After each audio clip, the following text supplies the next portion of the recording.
Playa, mujeres fumando. Mira, tírame blani, son nalgas de mentira. Tan brinda, que chimba, colombiana linda. Siempre con los ojos rojos de Cali, con mi amiguita Mari.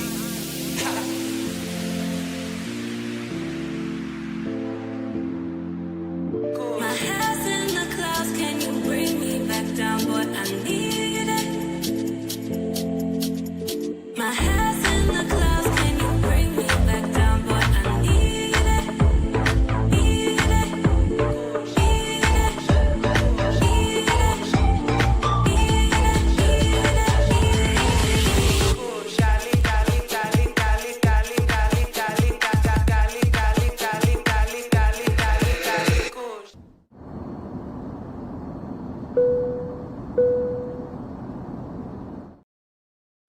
Shout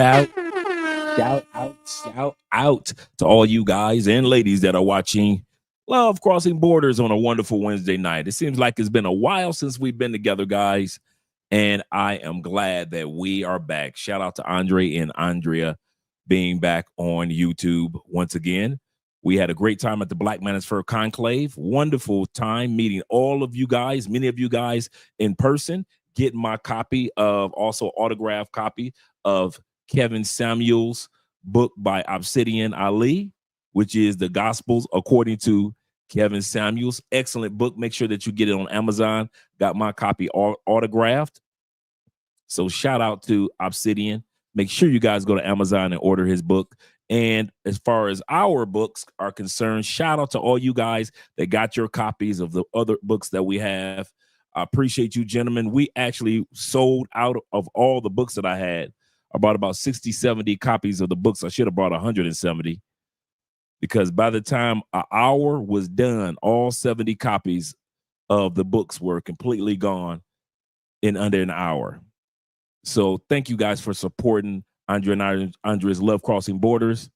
And I appreciate you guys being here this evening. Let's take a moment out to have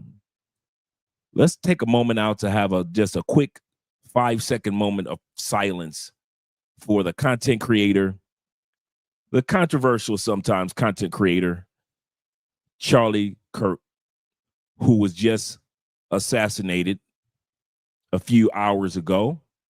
And I don't like to use the word assassinated loosely. I consider it also white on white crime. But let's take a moment of silence out for him and his family.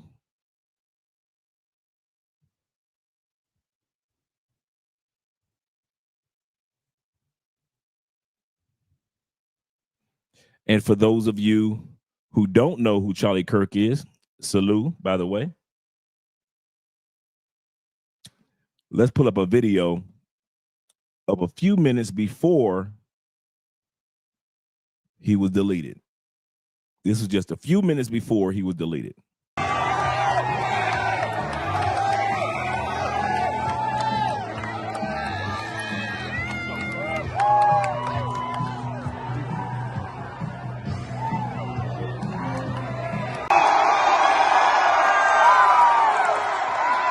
So we see that he's out there with all of his American comeback.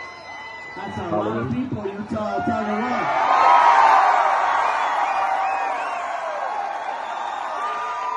We'll get to the shout out in a moment, gentlemen. All right, we're going to get started, everybody. You know how it works. Question and answer. Also, thank you to Lane from Wire Refi. That was great. Really appreciate it. And we're going to be here for a couple hours. Get comfortable. Bring the best libs that Utah has to offer. So he's out there in Utah. You see the crowd. Probably 10 black people, 50 Latin people, and a bunch of white folks. So you know it wasn't of us that pulled the trigger. Wasn't one of us. But then when you pull this video up, this is what was just posted on YouTube by the Washington Post. Counting or not counting gang violence? Oh my God. Wait, Cody, go, run. Oh. Counting or not counting gang violence? Great. What the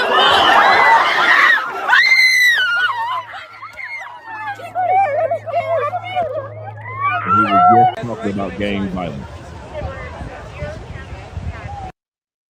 Said he had appeared to have been hit in the neck.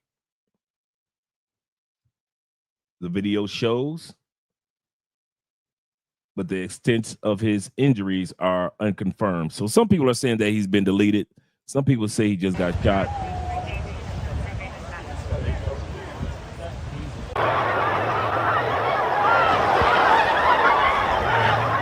You guys okay? Okay, love you. Be safe. Okay, be safe. Apparently he's been shooting. Now, there's enough of that. White people shooting each other is nothing new for us. So hope that he makes it. If he doesn't, our prayers go out to him and his families. But this moment is ours. Let's get our music going. We're back with Andre and Andre's Love Crossing Borders. Appreciate you guys being here. Really do. Let's get some music going. Knew something was missing. Intro music. There we go. Get these intros going. Shout out to all you guys that are here with Andre and Andre once again, such as my man David Dice of the Dice family. He said the family Andre and Andre is back. What's good, family? Having a great day. He said, chat, how was you fellas doing? How was the conclave? It was excellent. Excellent. We had a wonderful time. Like I said, it was great meeting all you guys there face to face. Shout out to all you guys that I got a chance to meet. Jaquez face to face. I got a chance to meet T-Mac's son, Uriah face to face. There's a bunch of you guys, man, that watched the show and watched the live streams, and I got a chance to meet you all face to face. Shout out to all you gentlemen. Shout out to Kenny Peoples in the building. Appreciate you being here, Kenny. Grumpy Old Man Media is in the building as well.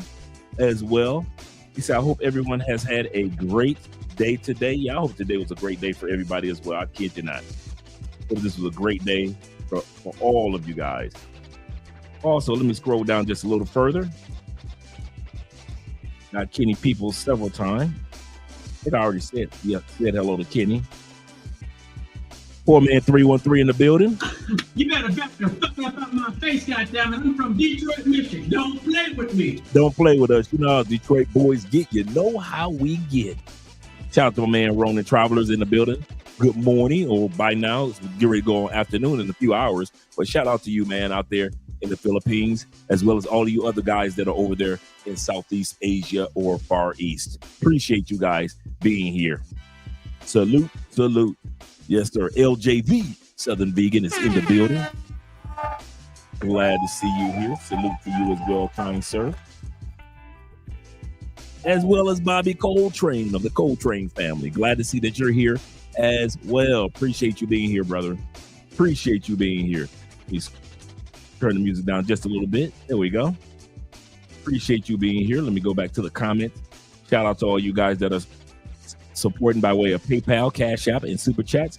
Shout out to my man D-Pain, thoughts and opinions. He said, what's good, Andre? He said, I hate it. I missed your perspective at the conclave due to work. We had a great time. Actually, this Friday's episode will be a montage of the conclave.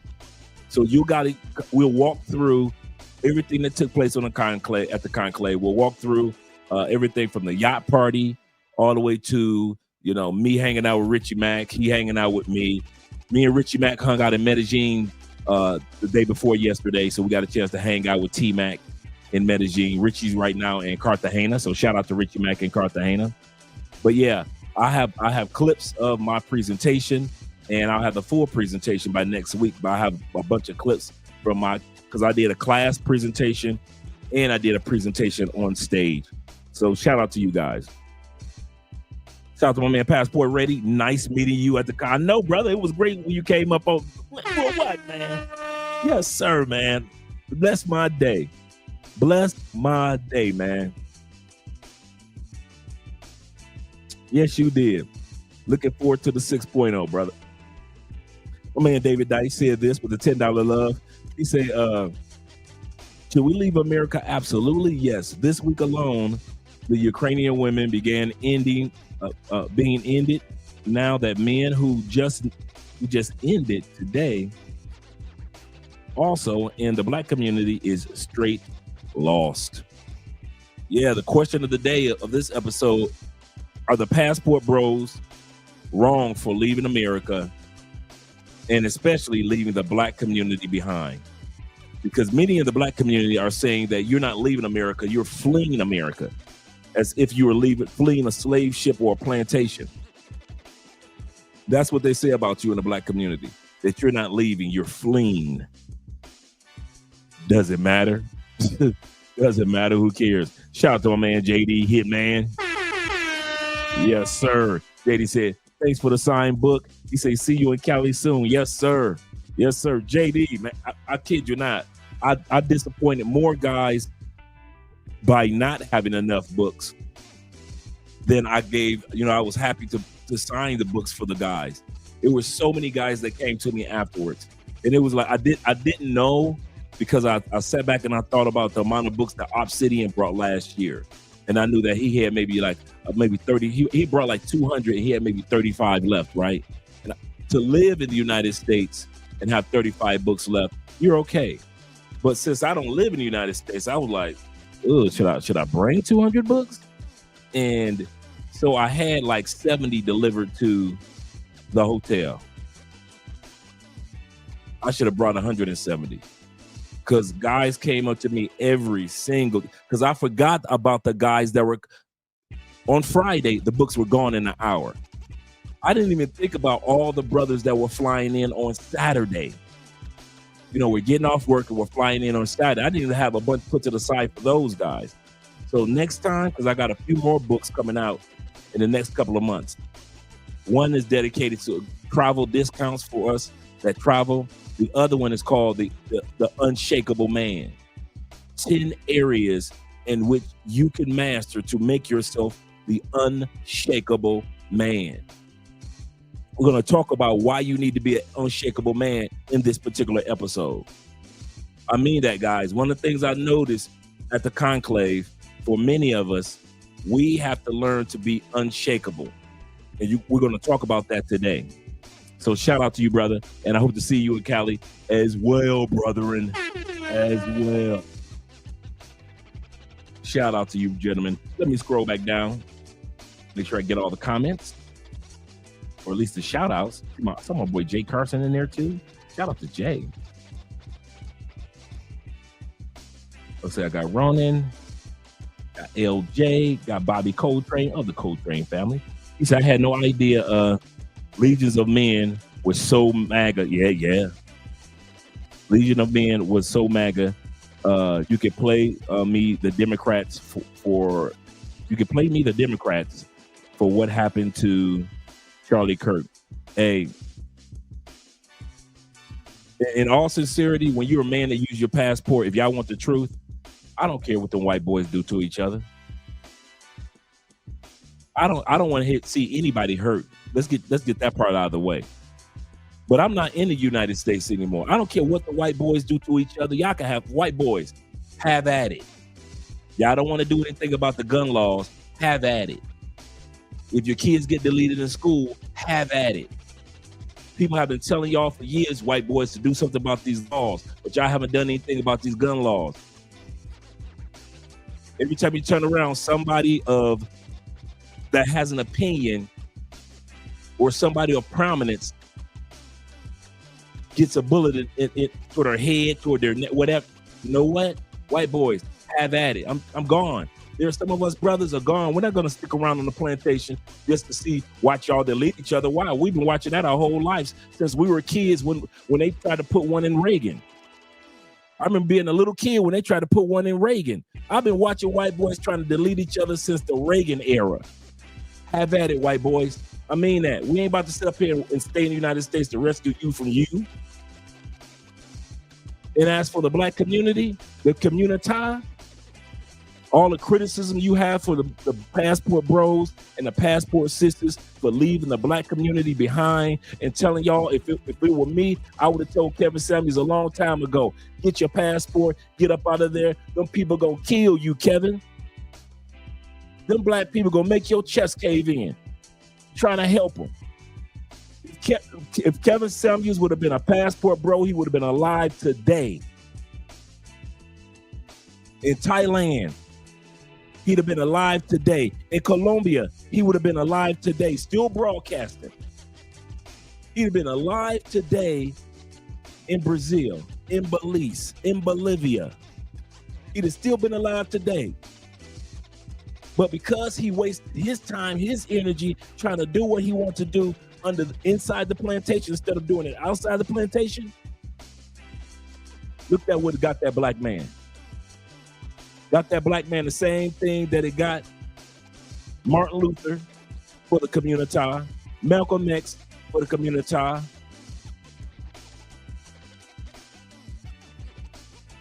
Look what happened after these men gave their lives and passed on. Medgar Evers for the community. Just about all of the major heads of the Black Panther Party for the community. And what did they get at the end of it after giving their lives? Twerking and rump shaking. So if you think I feel bad because I left the community, got a passport, and living my best life in another country, y'all got me twisted. Y'all got me twisted. Bet you it wouldn't have been me, that white boy that got shot. Bet you it wouldn't have been me. If I was white, I'd have been gone. I'm gonna say this again. If I was Charlie Kirk, if I was his friend, I'd have pulled him to the side and say, Charlie, check it out. Here's what you need to do. Get you a passport. Get the hell up out of here. You know these white people ain't trying to hear what you got to say anyway. But I'm white too. That don't mean nothing. This is America. White folks delete white folks in America. I'd have told Charlie that. Charlie, here's what we need to do. If you're going to talk like this, say it from another country. That's what I told Charlie. The same thing I would have told Kevin. Get the hell up out of there. Them people do not care. The black folks do not care about you, Kevin. Charlie, the white folks don't care about y'all. Why y'all putting your lives on the line for these people that gonna keep on doing what they do? White folks gonna keep wearing them red hats and going broke, ain't they? Ain't got no money in their bank accounts, do they? But they got enough money to buy a red hat made in China. Talk about make America great again means America, in their eyes, is no longer great, and they got to work to get it great again. And then you got the black folks with Kevin. Kevin's supposed to be alive today, and I mean that from the bottom of my heart. Kevin should be alive today. All he had to do was get his passport and get the hell up out of there.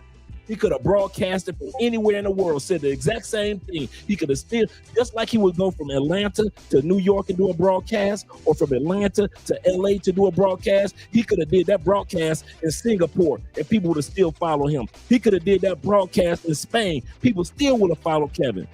Kevin could have did that broadcast in Ethiopia. People in the States would have still tuned in because he would have had stateside sisters calling him. He'd have still made that money. He'd have still had a growing channel. Now this man that gave up his life for the community, and that same black community got something crazy to say about him. The same sisters that he was rallying for were the same sisters that danced on his grave when he died.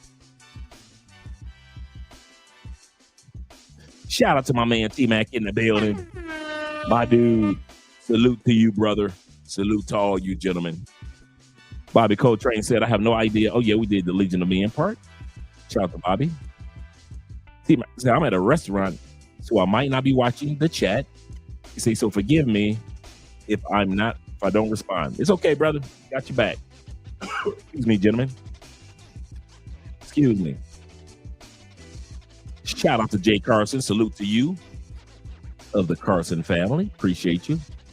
He said, during my career, when things went south, I would. Yep. Let me scroll down a little further, see who else is in here. Give you a shout out. Such as my man Raymond Turner of the Turner family. Good morning, meaning that you're out there on the other side of the world, brother. Good morning and good evening, gentlemen. Stay safe and prayed up whenever you gentles are at, or wherever you gents are at. Shout out to you. And shout out to my brother Kofa in the building. Yes, sir. He said, glad you made it back safe. Yes, so am I, brethren. So am I. I had people get mad at me. We're going to talk about that today. You can't make people happy, Charlie Kirk. Charlie, you can't make people happy. Malcolm, you can't make people happy. Martin, Stokey Carmichael, Frederick Douglass, all discovered one thing and one thing only. No matter what race, color, or creed, you can't make your own people happy. So why die doing it? Even Jesus will tell you it wasn't the Hittites or the Philistines or the Romans that deleted me. Who were the ones that deleted Jesus? His own people. His own people. Shout out to Tori being in the building. He said, evening, Andre. Brothers. He said, had a ball in Miami. We did. We had a good time, Tori. Shout out to you. He said, now I got to go to work. Class 7. We're going to assemble like Voltron. Shout out to man Ralph, that is. Lake of the Lake family. Salute to you as well, kind sir. Glad to see you here. Glad to see you here. Salute to Andre in the chats. Let's get it in. Yes, sir, gentlemen. Yes, sir. Shout out to my man JB in the building. Shout out to you being here. Mr. McWilliams, let's go. Let's go. Let's go. Make sure you guys click that like button. We got 84 people in the building. We like you. Make sure that you like us too. And also my man Jay Anderson, the great, is in the building. Salute to you as well, sir. He said to the grown men in the chat, Andre and Andre love crossing borders. Appreciate you, Unc. I appreciate all you guys, man. You guys made this made my year. It's one thing to talk, back and forth in the chats and so forth and so forth. It's another thing for us to kind of finally meet face to face. Finally meet each other face to face, man. That was just, and this is the funny part. It wasn't just the first time you'll meet somebody face to face at the conclave. When you see them again, you give them a hug and a handshake as if you didn't meet yesterday. Because we were so happy. All the brothers were just so happy to see each other. Everybody was suited and booted and clean. We were all going to each one of the classes. I love that they had the breakout classes. I taught one. And then they had, while some people were on stage, others had classes. And that worked out so well. Shout out to them. Yeah, R.I.P. Charlie. Yep. Let me scroll down a little further, make sure I got everybody else. LJD Southern Vegan is in the building. Yes, sir. Shout out to my man Rico is in the building. He said, good evening, Andre and Andre in chat. Cologne of the evening, by the way, gentlemen. Cologne of the evening. I kind of broke off the top of it. It comes with a cross at the top, but I made a mistake and dropped it. But Scandal by Jean Paul, I think it's John Paul. Scandal is the same one that made Ultramall cologne. So Scandal's a really, really good, very masculine scent. Good sex scent, date scent, really good. He said they need to stop shaming and start competing. Absolutely correct. He said if that brother was experienced another culture, it'd probably be too late. Preach. Shout out Nazarene of the Way. Yes, sir. And my boy is Jay Clyde is in the building. What am I doing right tonight, ladies and gentlemen? What am I doing right tonight? Shout out to my man Bill in the building also. Glad to see you here. Salute to you, Jay Clyde. Salute to you. And my man Bill says this. He said, good evening, brothers. Salute. Andre, love Crossing Borders. Great meeting you this weekend. It was great meeting you too, Bill. It really was, man. Now I can watch the episodes differently now. Because now I can put faces with each person in the chat. That's the cool part about the conclave for me. I get a chance to actually say, every time you guys' names come up, I've got a visual of what you guys look like, what you guys sound like. We had so much fun. Master of None is in the building as well, ladies and gentlemen. He said, Andre jumped back to Colombia as soon as the conclave was done. I did. Me and Richie Mack Richie left the day of the conclave, and I left the next day after, the next morning. So I got to Medellin at 10 o'clock in the morning, and Richie was already here. So we got a chance to hang out for like a day and a half, do some interviews. Shout out to my man Black Empowerment 01 40. I remember the 40. 40 is in the building. He said he just got blessed. He said, I'm almost ready to leave the Matrix. Count down, brother. Count down. Yes, sir.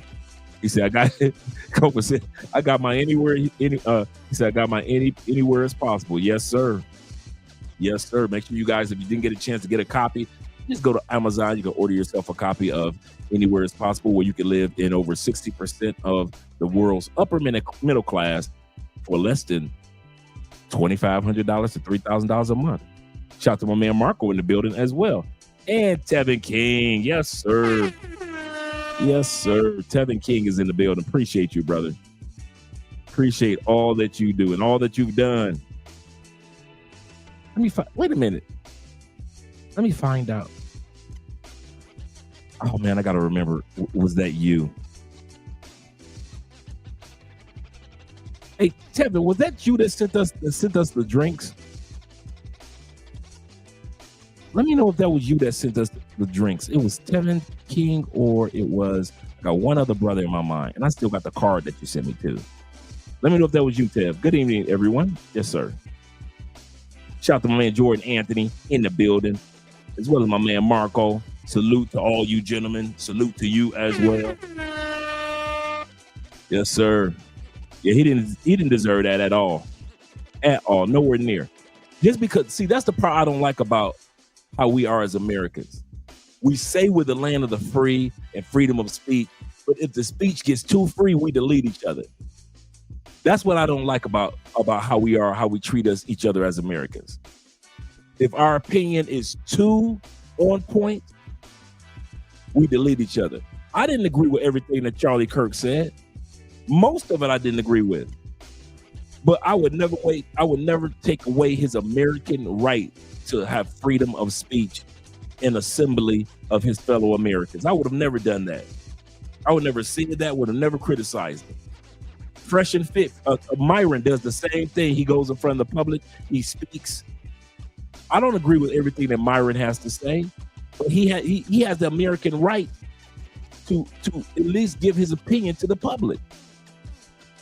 But throughout history, we've always deleted our prophets. We've always deleted the guys that had something to say.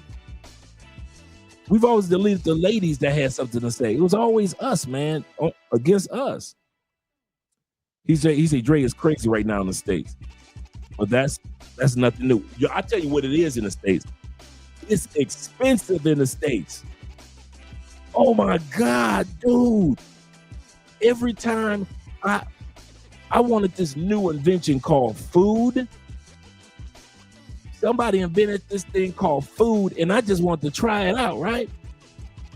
Every time I just went to get some food, dude, $70 for 6 tacos, $60 for a veggie burger and some fries, a pizza. I'm talking about just a regular vegetarian pizza. $25? Man, y'all was nickel and diming and killing your boy. Y'all nickel and dime and killed your boy in America, dude. I don't see how y'all do it. I do not. I've experienced it. Ain't no way I'm living in the United States ever again.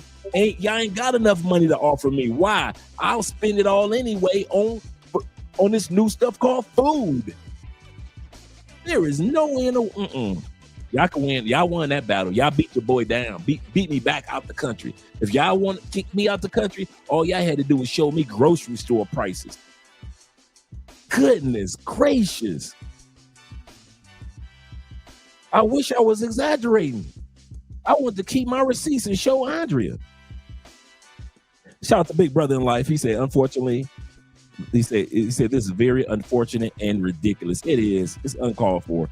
Shout out to my man Jordan Anthony in the fam in the building. My favorite YouTube name African Wolf is here as well. I must be doing something right. I got my boy Bobby Space Ghost in the building. What in tarnation and logic? Y'all gonna make me cry up for this mama. Let me hold back the tears like I'm Simply Red. Holding back the tears. I'll keep. Oh, I got back-to-back brethren. Shout out to you. He said from 200 yards away, it wasn't no rookie. Yeah. You caught that too? He said they released this G. Wow. JD said that he got it been confirmed. Many sources confirmed. Oh, it's confirmed. Yeah, he's gone. Wow.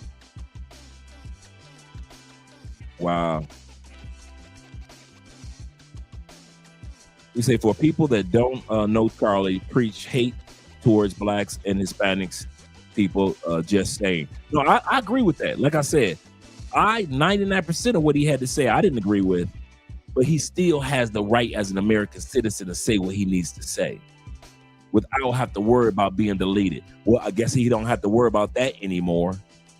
Americans are famous for deleting each other, and it's always your own race. That's the part that kind of like the thread that goes through the needle of America when it comes to somebody being deleted. It's always your own people. It's always the same people who you trying to help. Them the ones that trying to put a hot ball in you. Them the ones that try to put a hot one in you faster than anybody else. Yeah, so I saw the raw footage. He's gone. Okay, cool. He's dead. Wow. Shout out to Bobby once again. Let me make sure I got everybody. Shout out to my man Live Free, Scotty B in the building. Live Free with Scotty B. I see the kids are getting grown, Scotty. The kids are growing up. I've been following you on Facebook. They're getting older, man. Goodness gracious, they're growing fast. Woo. Once again, shout out to my man Jordan Anthony. Appreciate you being here, brother. He say, Dre, we can see we get a moment of silence for the children that was shot and caught. What? Wait a minute. It was some kids that was shot in Colorado today. Y'all got to put me up on.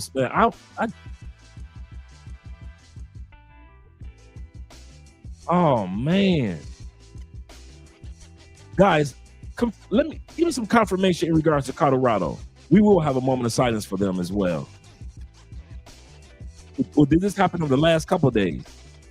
Shout out to my man E-Man in the building, as well as my dude Mike T. He said anywhere possible, got my copy. He said, what's going on, Mr. Spence? Colombia. He said Colombia yesterday just put a beat down on Venezuela. 6-3.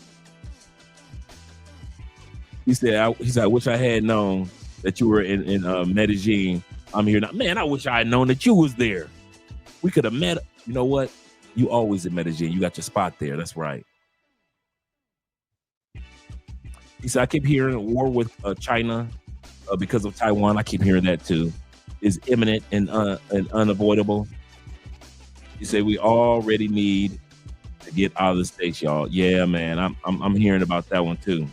Shout out to David Dice. DJ Dave. I meant to say DJ Davis. Appreciate you being here. He said I was able to watch on Zoom but I'll make it to Vegas at the next event. So now you guys kind of got a hint of where the next conclave is going to be. Thank you, DJ Davis. They haven't made the official announcement, but it's kind of like unofficial. Shout out to Nazarian. He said also South American country apparently is gearing up for a fight in the U.S. at land and sea borders because of immigration and cartel issues. It's wild. Yeah, America's putting their, yeah. Shout out to my man Passport Life in the building. I know Black Poppy. I know Black Poppy. Let's scroll down a little bit more, guys, before we get started with the topic. The Black Chairman is in the building, ladies and gentlemen. Glad to see that you're here. He said many blessings and success to you. As well as my man Don, aka Don, the JP, or like he says, the Don JP. Shout out to you, brother. Red Pill Settlement is in the building, ladies and gentlemen. Glad to see that you're here. He said, yes, Passport Bros are sellouts. Oh, yes, we are. We out the door. He said they should continue selling out while buying in to be happy elsewhere. That is so true. Shout out to Marco once again. Marco says this. He said, I haven't said it. He said, I could have said it better, Dre. I don't care. That's y'all laws. Yeah, I'm about to waste my years and my time worrying about what y'all doing. Shout out to my brother, Jay Fleming. Family right there. Salute to you. Jay, salute to you as well, brother. Your mind is in the building. He said, what up, big bro? He said, and chat family. Let me scroll down a little further to my man, First Class Mano or Manio or Mayo. Wait a minute. First Class. Yeah, Mano. Shout out to you, brother. Glad that you're being here. He said, men, good evening. What a fucking day. Shout out to you. I needed a drink. I'm drinking Ciroc lemonade. Shout out to you. One of you brothers gave me a bottle, like 4 big bottles of it. 4 huge bottles I had to bring back on the plane.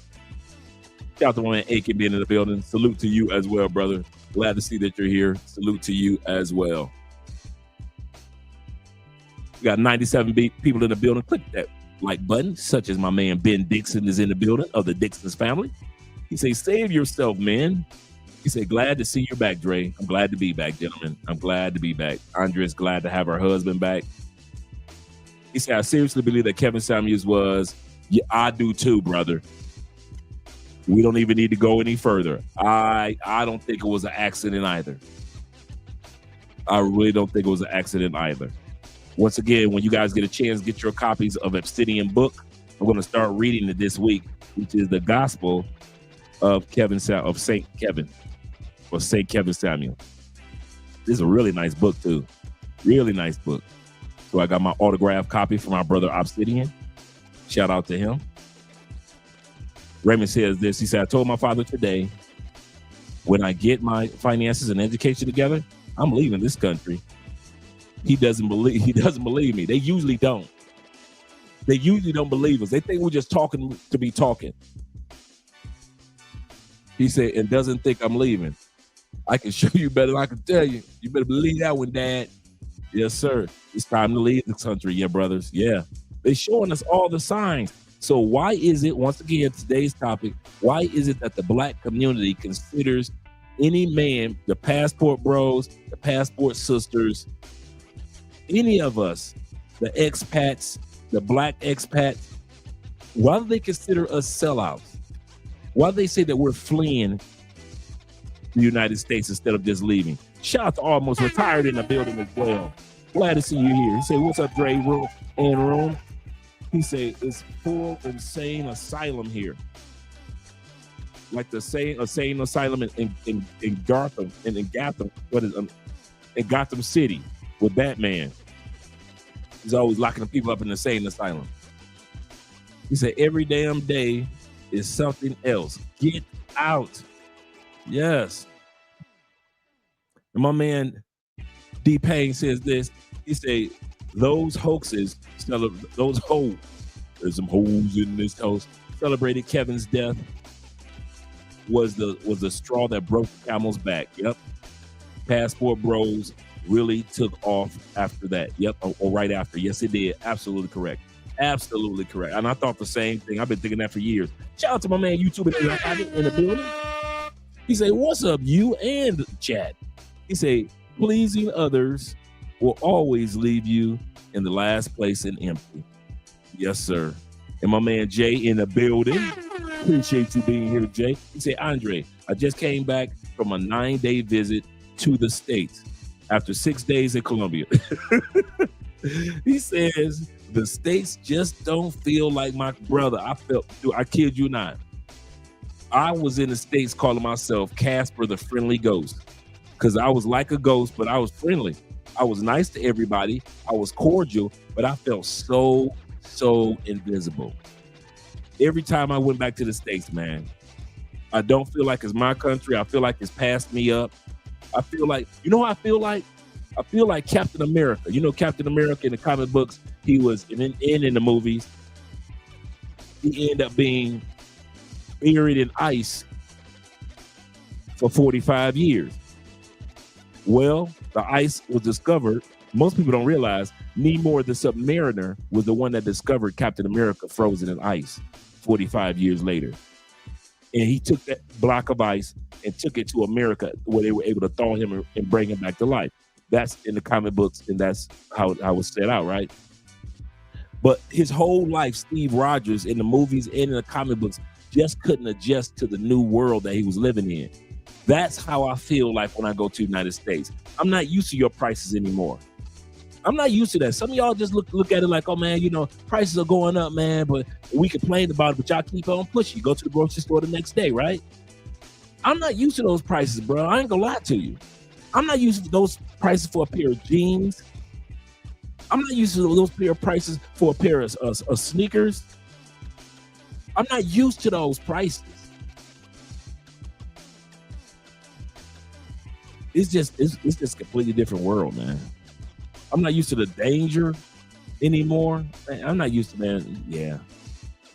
He said, nobody understands me when I say I know what's coming to the States and I'm working my way out before it's too late. And that's exactly how you have to do it. Shout out to my brother, Kevin Crawford, in the building of Kevin Crawford's world. He said Kirk was also the same guy who said deaths aren't worth it in order to keep the Second Amendment. The same thing that they fight for is the same thing that got him deleted. He made these remarks 9 days ago after the school shooting in Nashville of the three 9-year-olds and 3 adults were deleted. He said, Andre, that picture that showed your post is going viral yesterday. I know. I'm about to pull it up in a second for those that hadn't seen it. It's just a matter of time until the end. It's a lot of people got mad at that photo. There's a lot of people in the States. Shout out to my man Richard Bias in the building. He said it was amazing meeting you. Man, it was amazing meeting you, Rich. I was glad to meet you guys, man. I kid you not, man. You made my day. Shout out to you, Rich. You really made my day. Shout out to my man Zay. My dude right there. Quiet Storm. That's that dude, Zay.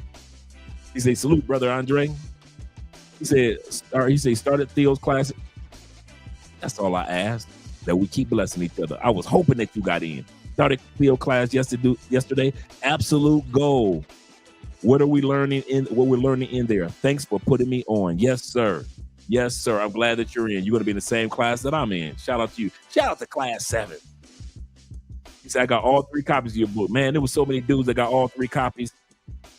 You were very, very fortunate. Very fortunate. Shout out to you. He said, it was not me, Unc. Okay.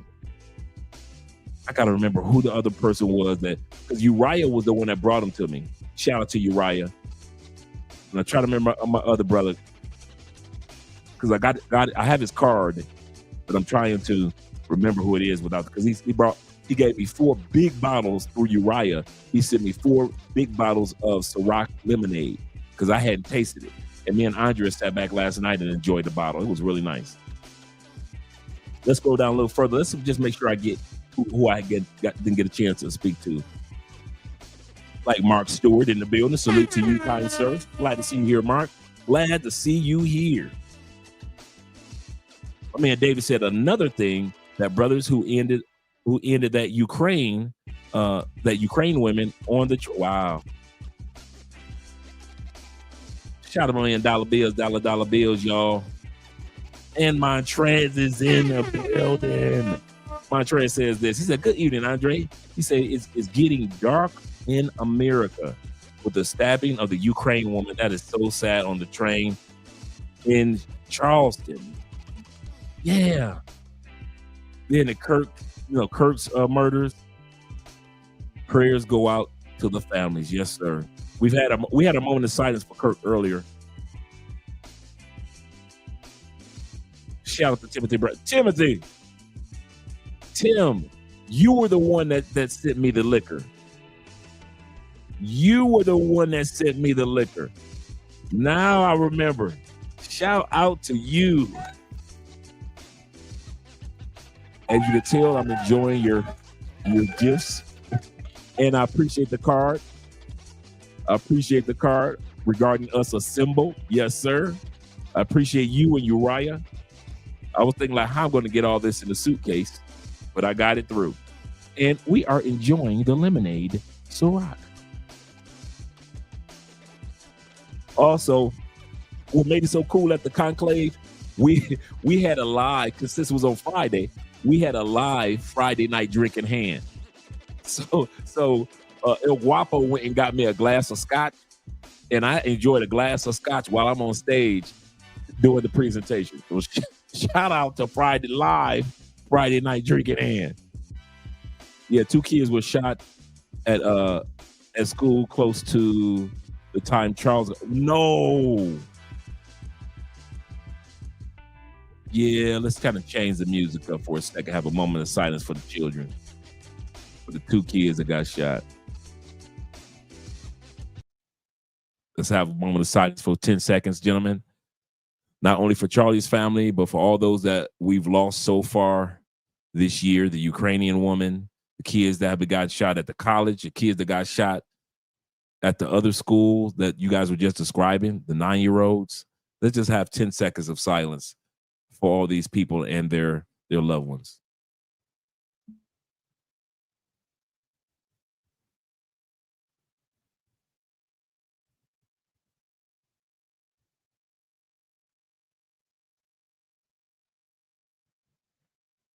Amen.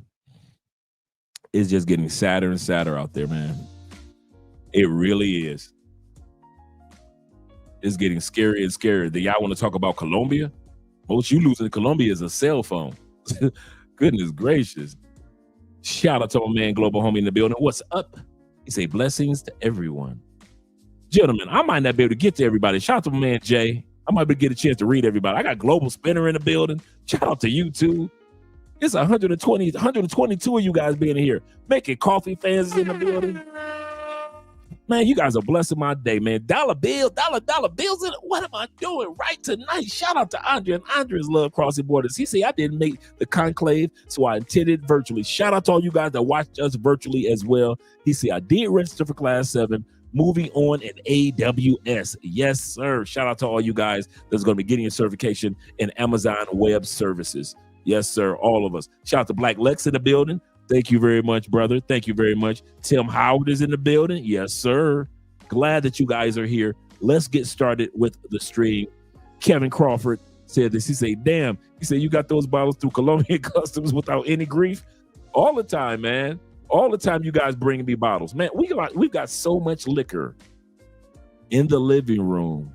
And I'm talking about some expensive liquor from you guys that Andre and I are going to be purchasing one of those really fancy bars that kind of like a cooler, almost like a refrigeration unit at the same time to display.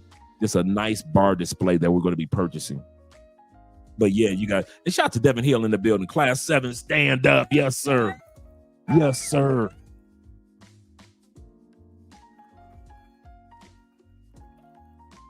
Tonight's topic is about the Black community and how they feel about you guys getting your passports and relocating to another country. You will find among family, friends, or foes, very few people that understand why you're doing this. I want to say this again, because you're around us and we're excited for you because we're fellow travelers, and whether it be male or female, black or white, doesn't matter. We're your fellow travelers, so we understand you. And so you leave our presence and you're still excited. And so you run to your family, friends, or foes, and they don't understand you. They think you're lying. They think that you're just doing it for the ladies in that other country. If you do it, they don't realize how bad it is at home, and it's making you, causing you to consider this decision of relocating to another country. They think it's too expensive to do. And most of all, in the Black community, they think that if you leave the United States, you're actually leaving the Black community behind. You're worse than a Black dude that married a white girl. You're worse than a Black guy that moved his way up in corporate America, and you're the only Black guy on that level, and they will call you a sellout.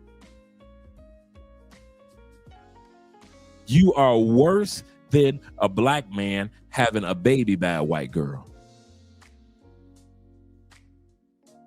They will not understand you. And I think that's one of the most difficult parts for us to accept when it comes to relocating to another country. I'll give you a perfect example. Let me add this photo to the stage, right?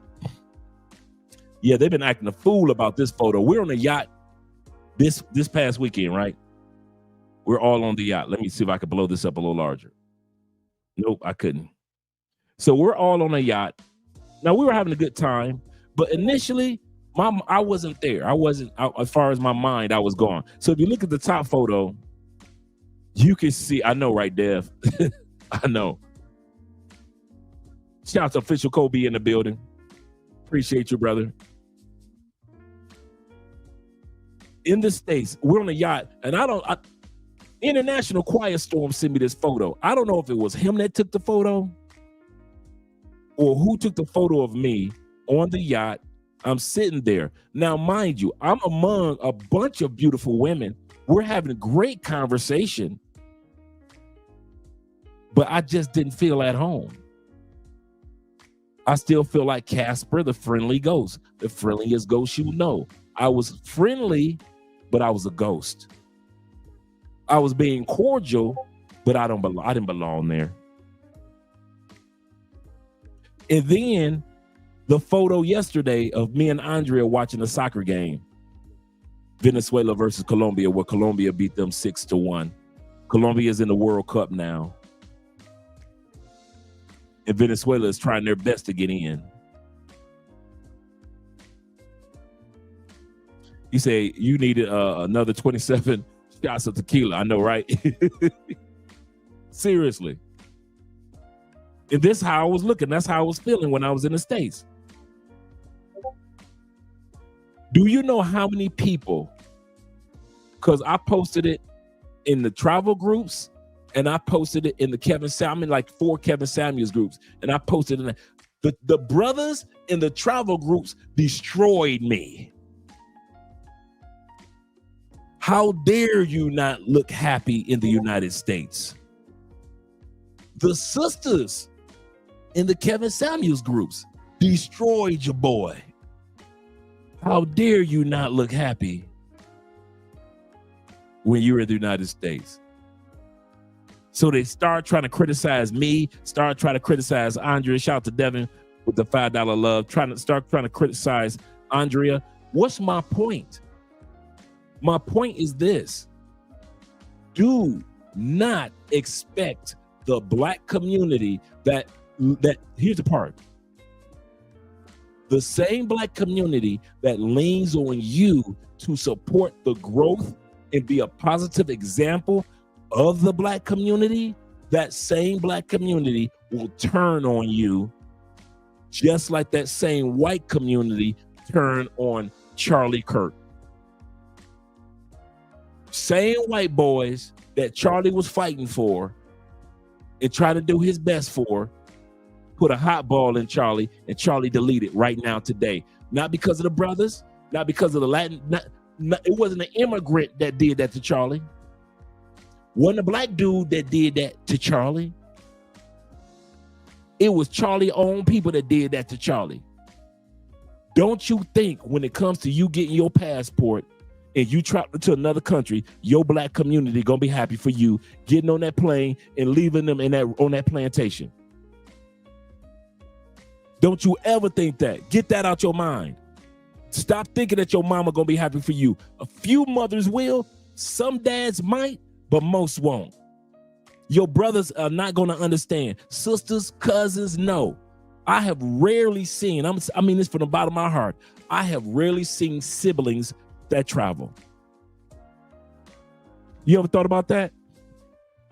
I have rarely seen two sisters or a brother and a sister in the brothers or two brothers traveling.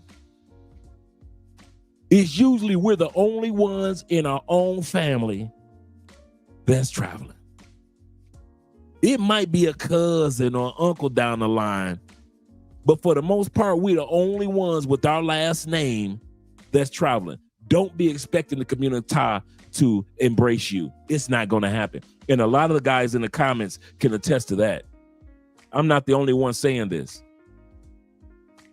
We're going to look at some videos, but I just wanted you guys to be encouraged that though they're not there for you, that's why you got all the Facebook groups.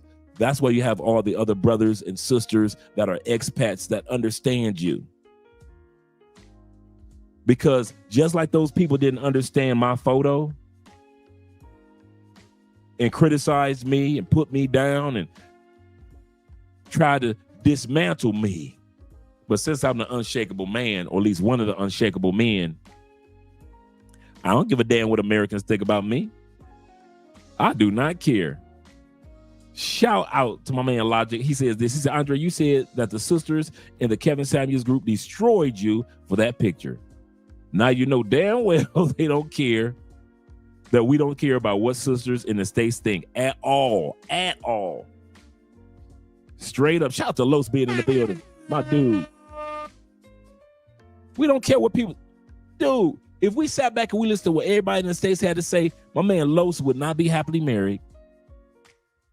Him accomplishing his goals, wife accomplishing her goals. Dude, if we sit back and wait on what Black Americans have to say or what they do, we wouldn't get nothing done. We be in the States struggling with them, paying for that expensive, unhealthy food just like they are, dealing with relationship stress just like they do. The number one person against Black people ain't white people no more. White people been on cruise control for years. I'll say that again. White folks, compared to how they used to come at us, are on cruise control. Why? Because don't nobody do us like we do. Don't nobody tear us down like we do. Nobody leave us hemorrhaging like we do. So white folks sitting back like, listen, just all we got to do is sit back and watch the show. So my point is, do not, shout out to my man Andrew Craig in the building. He said that photo is my motivation pick. Thanks, Dre. He said, you didn't land on Plymouth Rock. Plymouth Rock landed on you. Yes, sir. Absolutely correct. He said, I'm alone and waiting to leave America. He said, I'm still going. Colombia for the win. Absolutely correct. And the reason why I brought this topic up is because, guys, in all sincerity, for you guys that not just traveling, shout out to all you guys that travel to other countries, but I'm talking about when you get to that stage where you want to relocate to another country, it's going to be moments of loneliness. And I mean that. There will be moments where don't nobody understand you except somebody with a passport. And since it ain't that many people in our community that have a passport, I don't care how many panels we go on, I don't care how many interviews we do, people that still stay in the States, especially those that have never been anywhere, they are not going to understand you. And until you come to peace with the plantation bros will not understand the passport bros, you're going to be frustrated with your family and your friends, your co-workers, your girl, your ex-girl. You're going to be very, very, very lonely and frustrated because nobody is dancing in the streets for you except for other people, no matter what race, that have a passport. I kid you not. I have become friends with people that have passports from other countries. They understand me more than people that don't have a passport in my own country. Let me repeat that.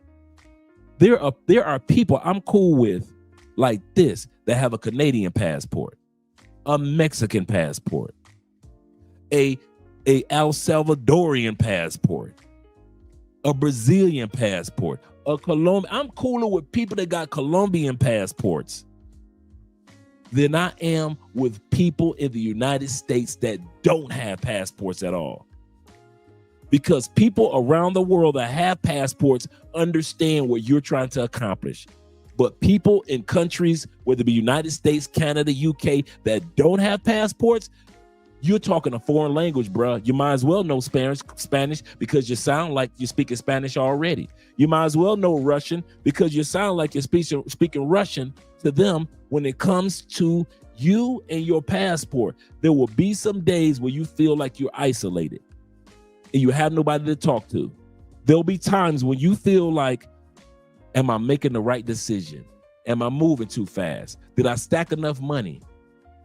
I'm making enough money online, or I stacked enough money from retirement, or do I need to be 100% disability for the military brothers? Or can I do this with 70% disability? There are going to be some lonely moments. But the cool part about it is you are not alone. That's why I'm doing this particular live stream. You are not alone. Let's get started with the video, gentlemen. Let's get started with the video. My man Lo said, true facts. Yeah, man, me and Lo, some Tampa boys, we ain't about to sit around waiting for people. Shout out to my man Lo, No Limit in the building. And Zeta, yes, sir. We're not about to sit around waiting for people to bring our dreams to pass. That's crazy. I kid you not, guys. Do not wait for people to give you the okay to go after your dreams. I don't care what country you want to live in. Who cares? Bali, cool. Malaysia, cool. Philippines, cool. Thailand, cool. You want to live in a remote area of Africa? Cool. That is your choice. Whether you want to live there 6 days or 6 weeks or 60 years. But if you think you're going to wait around, yes, sir, away from them Tampa boys. You know how we do them Tampa boys. Let's see if I can give a shout out to them Tampa boys. We in Tampa, 813, Trigger City. Let's get it. Yes, sir. Trigger City. Let's get started with the video, gentlemen. How stupid American people are. You'll have a person always complaining, saying, I wish I had this opportunity, begging for help, begging for the right person, the right resources. The opportunity comes right in front of their face, and you know what they do? They say, oh, what about this? Oh, what about this? Oh, I heard this. I heard you can't do this. What do you want to do? That's the question. Ask yourself, what do you want to do? Do you want to take a risk that can lead to you having a better life? Or do you want to question everything and struggle your whole life? The choice is yours. Nobody's going to help you. At the end of the day, you got to make the decision. It amazes me how y'all can sit and talk about China, talk about how America is better. But you're struggling and you don't want to admit it. I never understood that part. I never understood how most Americans are struggling but still brag as if America is better than any other country. I never, can somebody please answer that one? Other than military and opportunities, I'm gonna say this again.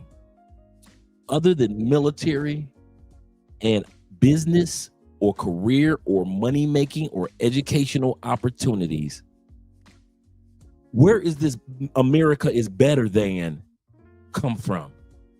The propaganda they feed us.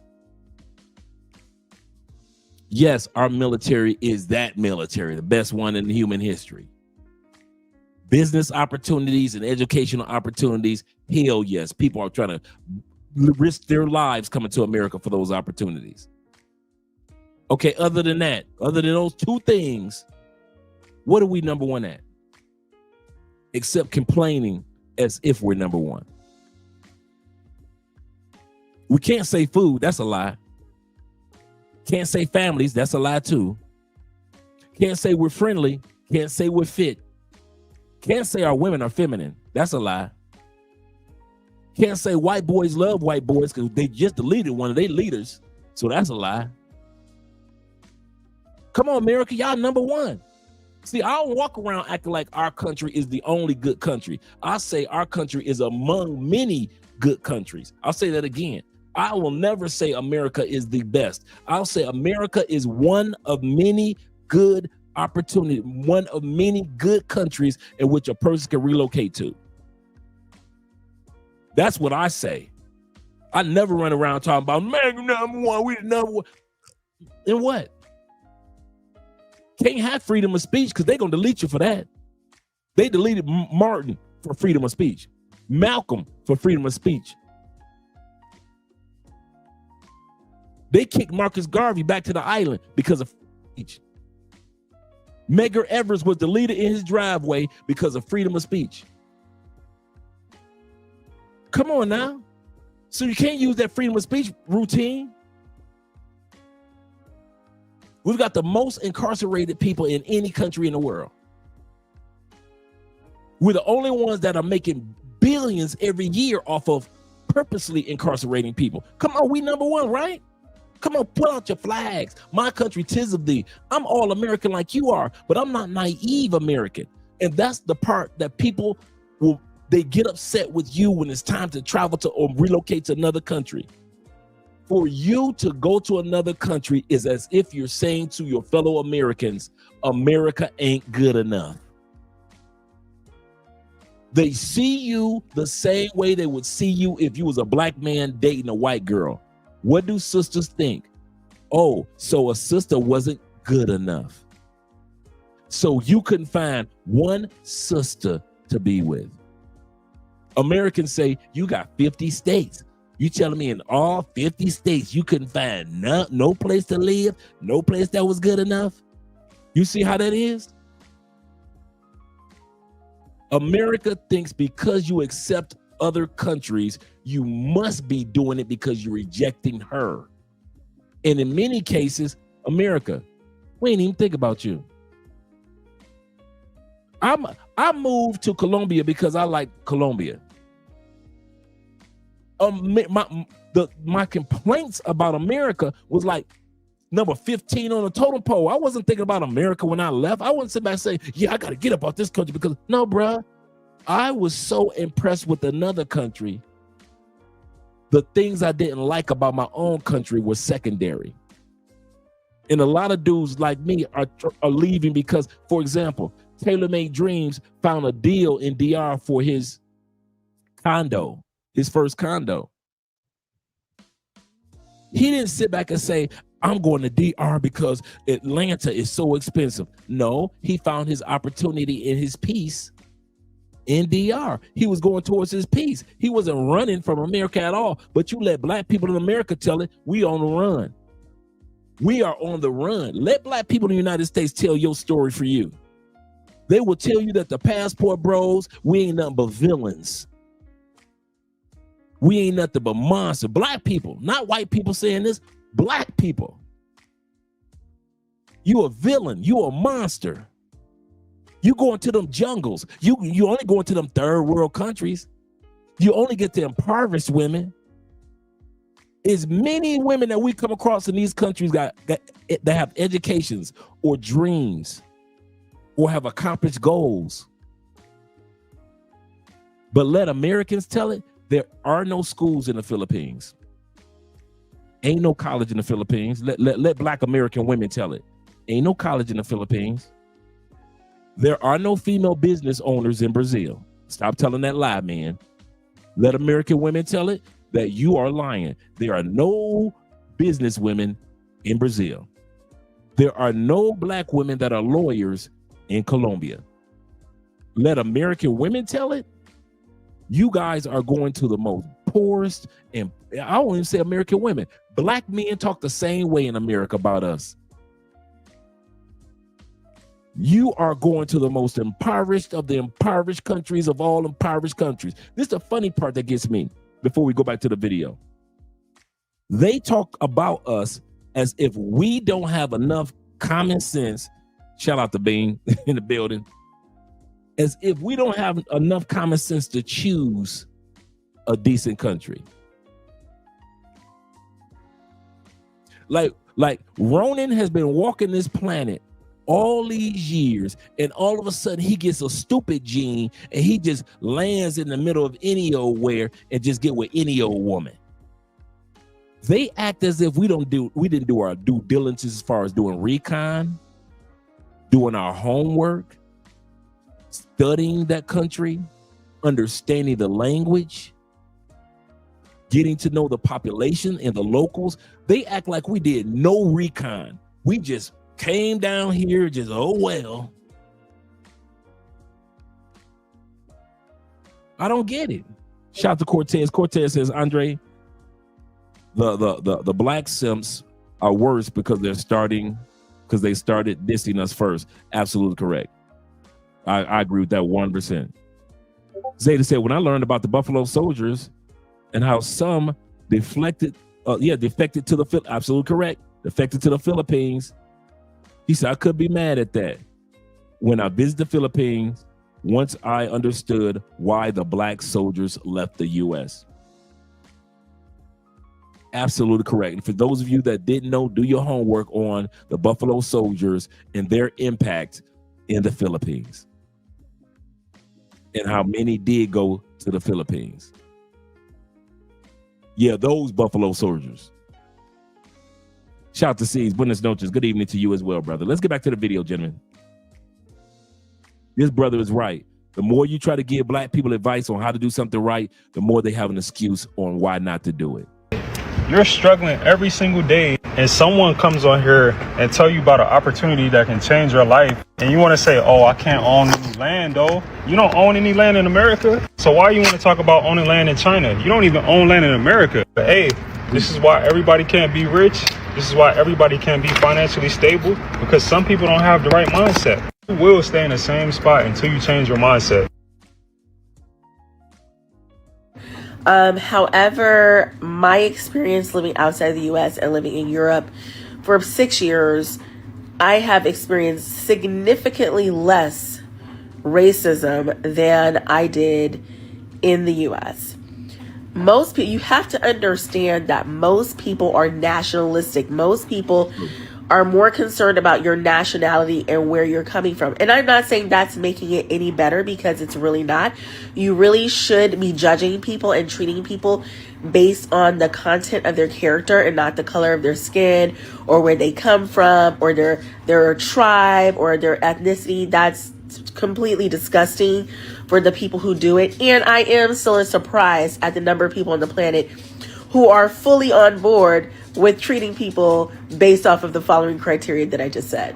Sometimes I forget that I'm a Black American woman.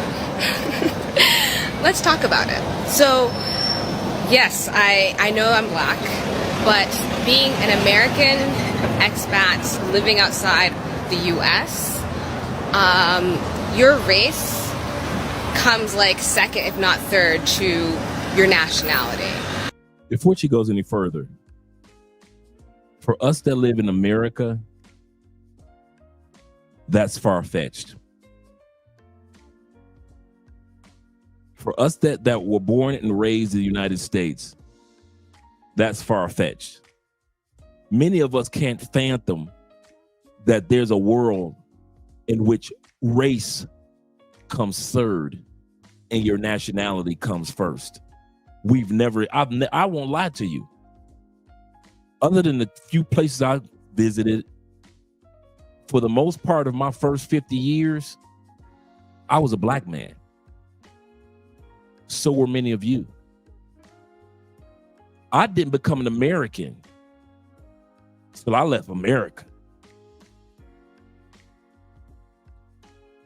When I was born and raised in the United States, nobody in the United States called me American, treated me like I was American, walked around like I was American, behaved as if I was American, respected me as if I was American, and I'm living in America. I'm living in America for 50 years, and not one time had I ever been treated as an American. Even some of you brothers that are military or ex-military, you're treated more like an American soldier than an American. You're treated like a soldier, but not just an American. Left the United States at 50. Guess what I've been ever since then? A black man. Ain't nobody call me black. And all these countries I went to, ain't nobody called me a black man. What do people call me? What do they call you? American. You go to Brazil, what they gonna call you? American. Come to Colombia, what they gonna call you? American. Oh, that's the American guy. Oh, well, you know those Americans are coming down here. See those Americans again. Oh, wow, he's nice. I like those Americans. Nobody is reminding me every day what my complexion is like. Second thing in line, which we've never understood in America, is our ethnicity comes second. In other words, we as being, whether it be African American or whether it just be FBA, that comes second. Whatever it is, the new term it is to being born in America as a person of color, that comes second. Then your race comes third. We can't fathom the thought of being black, being seen as third, and being American being seen as first. The sister is 100% correct. 100% correct. If I do anything in this country to anybody in this country, they are not looking at my race. They're going to say the American did this, that, this, and that. Not the black man. They know I'm black, but they know more that I'm American. When the white boy did something, remember the white boy that got 47 years because he came to Bogota and deleted that female DJ a couple years ago? Fell in love with her, went back to the States, got super jealous, came back, deleted her, chopped her body up in Bogota.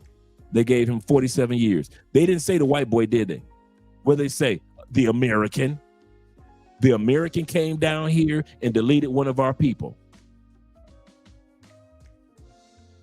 She's 100% correct. When you are planning to relocate or when you travel, you cannot use your race as your scapegoat, guys. Not anymore. The locals, they can do that. Local Afro-Colombians, they can deal with their racial issues. Local Brazilians, Afro-Brazilians, they can deal with their racial issues in Brazil. The Italians or the Afro-Spaniards, they can deal with racism and their issues, but in their countries. But when it comes to you, since you're not a born and raised person of their country, what country were you born and raised? Well, I'm born and raised in America, where you are American. But I'm black. Yeah, but first you American. No, I'm black no matter where I go. Yeah, that's true. But we see you first. If you do anything right, we see you as an American. And if you do anything wrong, we do not see your black skin. I don't care how chocolatey you are.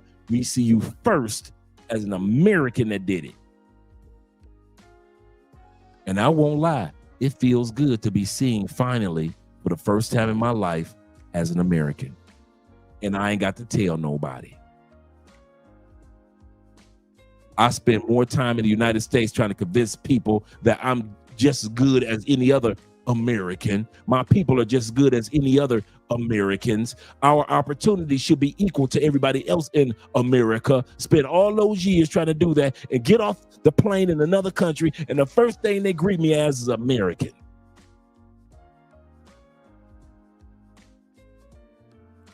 Shout out to Jaquez, man. It was great meeting you, my dudes. I was thinking about you today too, man. It was really good meeting you, brother. He said, I had this conversation the other day, and they argued me up and down that this was wrong, and they should. I'm going to say this again, Jay. They should.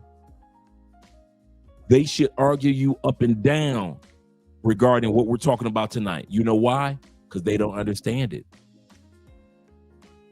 It's sad how we expect Americans to understand anything that takes place outside of America.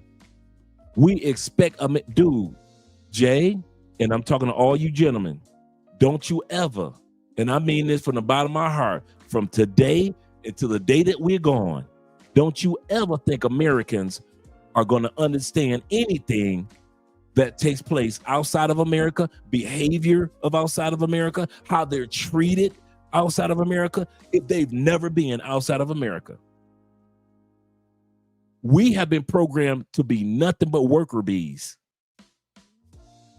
So I wouldn't be surprised at the fact that many of our friends and family members don't do you know, I've bbeen here almost a decade. I've just recently having friends and family reach out to me talking about, hey, Dre, tell me about Colombia. Is it really all that you guys have been saying? Well, what do I need to do? 10 years later, on YouTube, 6 going on 7 years, thousands of videos talking about Black people come take advantage of what's going on around the world. In my own family and close friends, and I'm talking about close friends, are just now talking to me about opportunities. That's how programmed our loved ones are. So when I say don't wait for them, live your dreams, live your best life, bruh, it's like talking to a wall, talking to Americans about what's going on outside the borders of America. We don't know nothing. I didn't know nothing. See, I have empathy for my fellow Americans because I didn't know nothing. I didn't know about no Afro-Americans. Bruh, I didn't know how fine Ethiopian women were. I didn't know about all the opportunities and growth and how many brothers and sisters were living in Thailand, other than my military brothers in the Philippines.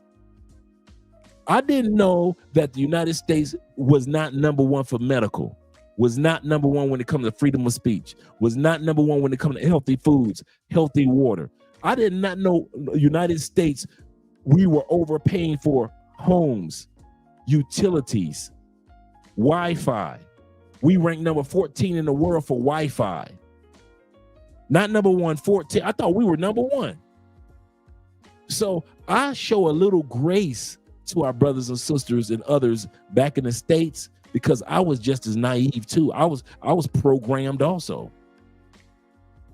I thought that if you didn't live in the United States, there was no way in the world you could make money. How are these people living in other countries? I didn't know nothing about no online money like that, right? I know about the Theo Wolfs that existed. Shout out to class 5, class 6, class 7.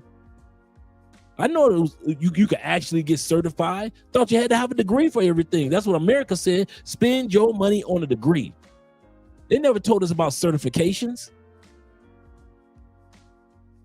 I thought everybody was trying to come to America. Nobody was leaving. I didn't know there was 1.2 million American citizens living in Mexico right now. The number 1 place for retirement for American citizens outside of America is Mexico. I didn't know all that. So since I understand how naive I was, I can imagine how naive most Americans are today. So that's why I give him a little bit of grace. Bing says this. He said, I knew that when I was a teenager who was paying for everything in the U.S. more than any other country. Shout out to you, brother. And Devin says this. He said, not paying taxes. I didn't know about all the tax breaks that you got as an expat. I didn't know about all this. I didn't know that 98% of all expats, all of it, 100% have to file taxes. According to your passport, line 4, we all have to file taxes. But 98% of all expats don't owe any taxes because we got so many tax breaks. I didn't know about all that. I'd have been gone. I'd have been gone just on the taxes alone. Yes, sir. Absolutely correct. And that's, by the way, you guys, if just in case you're wondering, that is the tax break that we get, the FEIE. I forget the financial excursion, something. I forget what it is. But it's you can look it up in the IRS website. We've done it a couple times. I didn't know that. So I try to shout out to my man Chad in the building. He said, now they want to listen to you. Yeah. Almost 10 years later. Literally watch my life. They watch me get a driver's license. They watch me get married. They watch me travel to the world. They sat back and watched me meet you guys. They watched me write books. They watched me build a brand. Now, 10 years later, they want to kind of like ease the door open of opportunity of travel. That's family for you. That is family for you. He say living in America. He say living the American dream outside of America. Who knew? Absolutely correct. That you could live your American dream as long as you took it outside of America. We didn't know about that. Zeta said, facts, Dre. He said, me leaving and traveling to other countries to learn this stuff too. Absolutely correct. I didn't know nothing about this. They didn't teach this they didn't talk about this on the news. Yeah, let's get back to the video. They didn't tell us nothing. Shout out to you guys. So she's 100% correct. And I didn't get that experience until I went to study in Israel, and people just saw me as this American student. And then when I got my first teaching job, I was this American English teacher in Bangkok. And in every single country that I lived in, it's like, you're American, you're a woman, and then maybe your race. And I feel like... Shout out, by the way, shout out to Obadiah over on Cash App with the $5 love. Appreciate you, brother. Here in Serbia, which is like the least racist country in the world, against black people, because there are different groups here that may experience racism, not the American style type of racism, but Serbia, for me, and what I've learned when I first came here in 1804, in their constitution, it said any enslaved person that enters this territory is a free man or free woman. Shout out to Jaquez with the $5 love as well. I saw a comment that said the real American dream is moving out of America. And honestly, I felt that with my soul, because it's wild how we were raised to believe that living here is the best. But really, moving abroad sounds a lot more peaceful. What do y'all think? Things that make Japan feels like it's living in 2050. First, in Japan, people are changing traditional toilets to ones that have a built-in sink on top where you can wash your hands. And then that same water is collected and used to flush the toilet. That's crazy. Why didn't somebody think of that before? The same sink water can be used the same as the water to flush the toilet. Minimizing water waste. Next, there's a law in Japan requiring companies to make their snacks the same shape and size as shown on the packaging. This prevents customers from feeling disappointed with what they've bought. And if a company fails to do that, it may have to pay a hefty fine. Next, when dining at a restaurant in Japan, you're given these small-looking tablets, but don't try to eat them. They're actually for washing your hands, and once put into water, they expand into a warm, wet towel. Japan has these amazing floating trains that actually hang from above and glide through the air. When you're inside, it feels like you're flying, just like in an airplane. And lastly, Japanese taxis have doors that open and close automatically, controlled by the driver from inside. This means passengers don't need to touch the door at all when getting in or out. They have discovered something that most Americans have not yet realized, that this concept that is so unachievable in their own country is more attainable in another country. And I'm not just talking about it from a money perspective. Don't get it twisted and think that I'm talking about because you have money and you live abroad, you can live the dream. No, there's so many more elements to this. The biggest piece for Americans that move outside of America is the peace of mind. And that's something that you cannot put a price tag on and I think is a big part of truly living the American dream. All of these things that are so much more better in other countries, and Americans that move abroad are realizing this. So we are living the American dream in China. Yep, Come on you now. heard it right. This young couple went straight from college, didn't even get a job, got them a little online job after college, and have been traveling the world ever since. American dream. So we have been living in China for a year and some months now, and many people have this thought that when it comes to living in China, there are a lot of things that you can't do that you could do in America. But in reality, we live a completely normal life in China. We have a beautiful home, access to affordable groceries and healthcare, and so much more.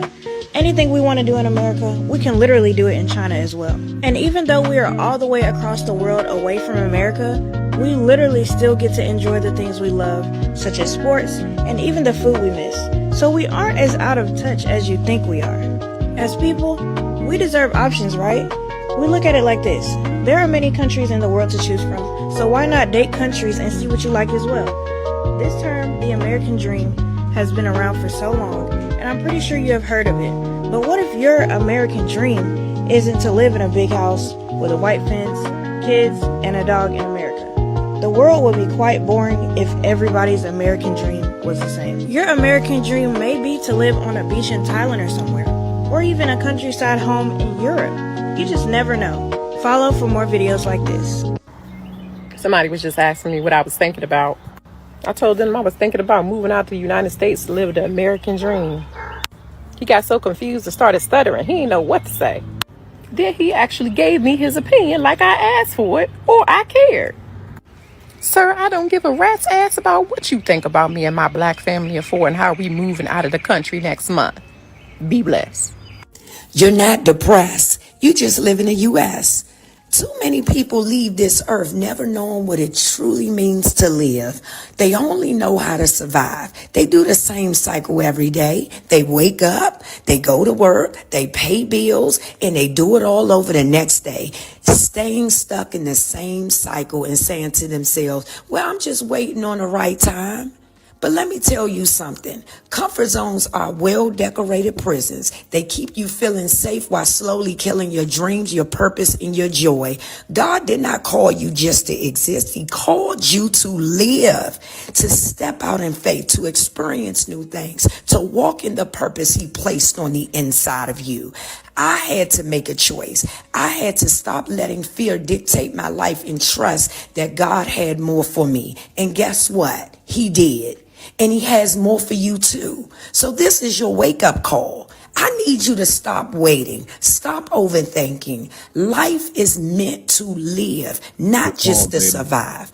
Are you ready to step out of your familiar into this next chapter? Because your life is meant to live and not survive.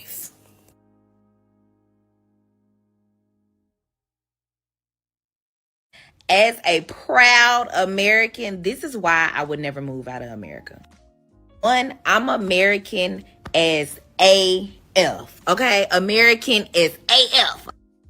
Now, I've been to 46 countries and I've never went to no country in my life where I was like, oh, I would move here. I would visit. You know why? Put in the comment section why you think this black woman who has been to 40-something countries would not move to one of those countries. Why do you think a black woman would not move to any of those countries? You guys know the answer. Thank you. I would have said that too, Jaquez. That's what I would have thought. But when it comes to the question I asked, I want to hear what you have to say.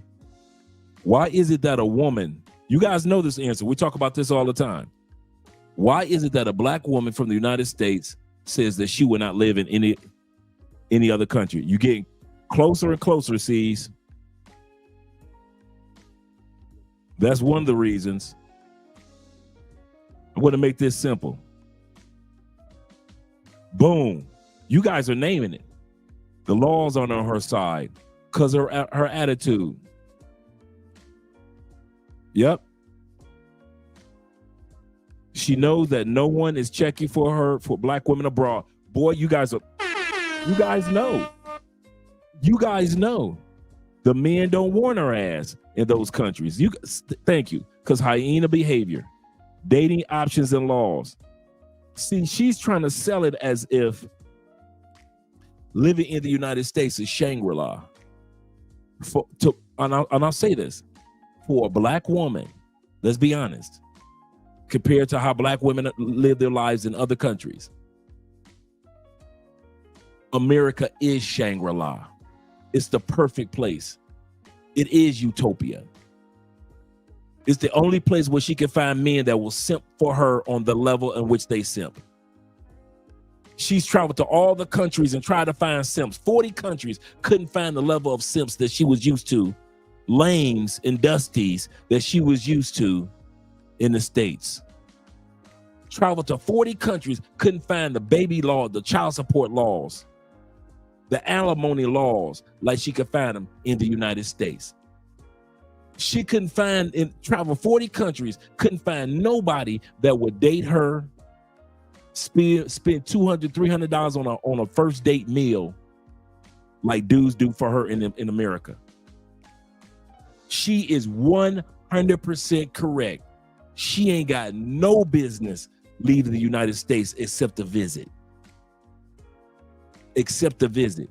That's why if you ever notice the most successful couples that leave outside the United States, the successful people that leave outside the United States among our community is either black men solo leaving or black couples.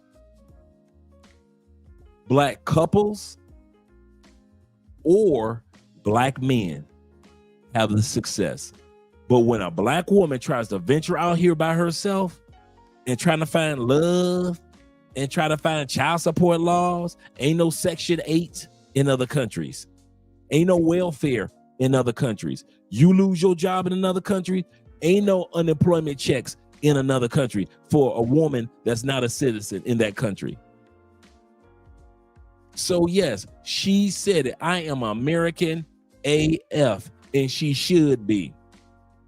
She should be. James says this. Shout out to James in the building. And let me get a shout out also. I had another Jaquez. Shout out to Jaquez with a $5 also over on Cash App. Shout out to you, brother. He said, "B dudes." No, once you leave America, yep. Once you leave America, all those safety nets are gone. Preach, brother. He said non-Western countries are not playing with this feminist game. That's another thing. These dudes and she knows these dudes in these other countries will slap her upside her head for that big mouth that a lot of American women have. Not saying that she has it, not saying she has it, but a lot of American women have it, and they know they can't talk reckless to those Nigerian brothers. They can't talk reckless to those Egyptian brothers. You ain't gonna go to Europe and just say any old thing to them German dudes. Like you say, like they able to run off at the mouth and get up in your face as an American. Non-Western countries are not playing with these feminist games, and the West is cutting those benefits fast now. 100% correct. No more money. Shout out to my man Mulu in the building. Appreciate you being here. Because she's acting like a man. That's another reason she can get away with that feminine masculinity that she can't get away with in other countries. So true. Because we won't, he said, because we won't date her. She'd be, why she's in other countries? Yes, she'd be alone all her life if she don't go for foreign expectations, which are actually far greater than our standards. So for them to change, they're not going to change. They're just going to go back home. Let's go back to the video. I see all you guys got comments. Yep, and we just saw that China's gotten rid of that simp economy. Men ain't simple like that. And so since women from other countries, such as America, are discovering that men in other countries aren't simping for them, they're going to come back to the simp capital, the United States. but I would never leave America. And I talk plenty crap about America. But one thing about it, I love being American. I'm just way too Americanized to move to any other country. Like, I complain about a lot of stuff, but to me, America is the best country in the world. You know, I know it's gonna ruffle the people's feathers, but I just feel like every country has its faults. Don't get me wrong, but I love having freedom of speech. I love being able to. I love having freedom of speech. As if you see how that programming works. We say that as if other countries don't have freedom of speech. Let me look at let me add ChatGPT. Where does America ranks when it comes to freedom of speech? Since we always be talking about freedom of speech.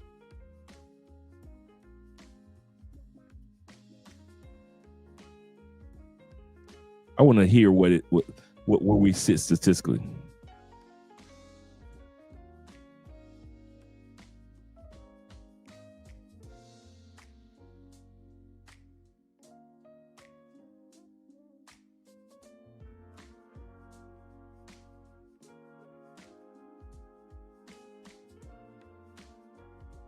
Let us see. It says it depends on the index. 24, 25, survey, 35 countries, about 92% Americans say freedom of speech is important.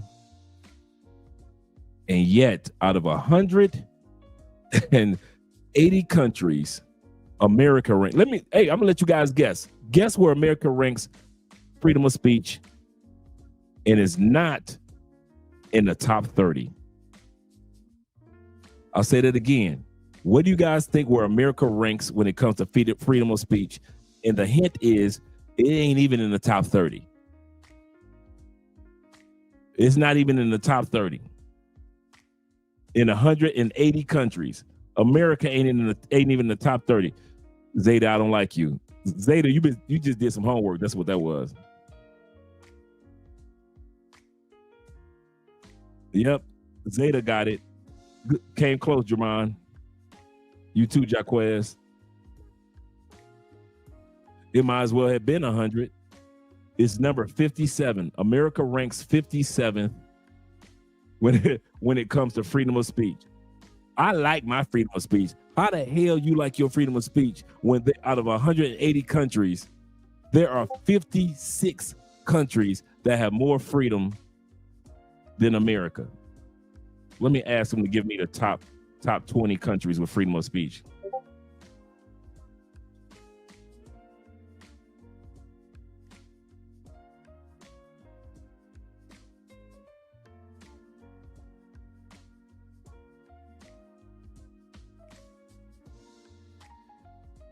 Crazy how Americans we sit back and we say stuff.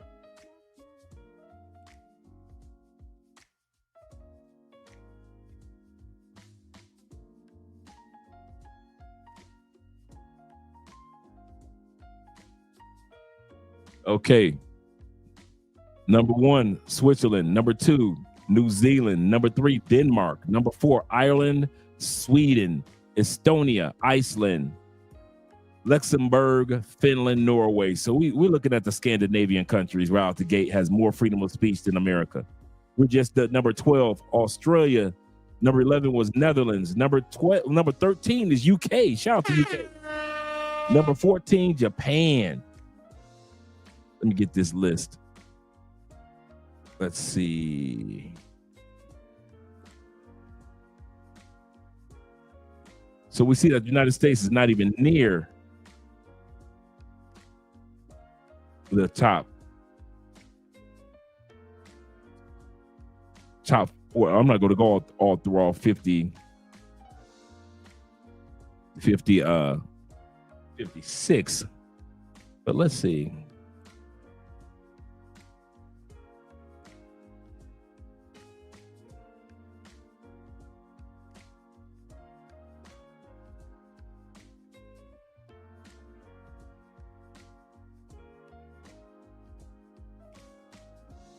Let's see.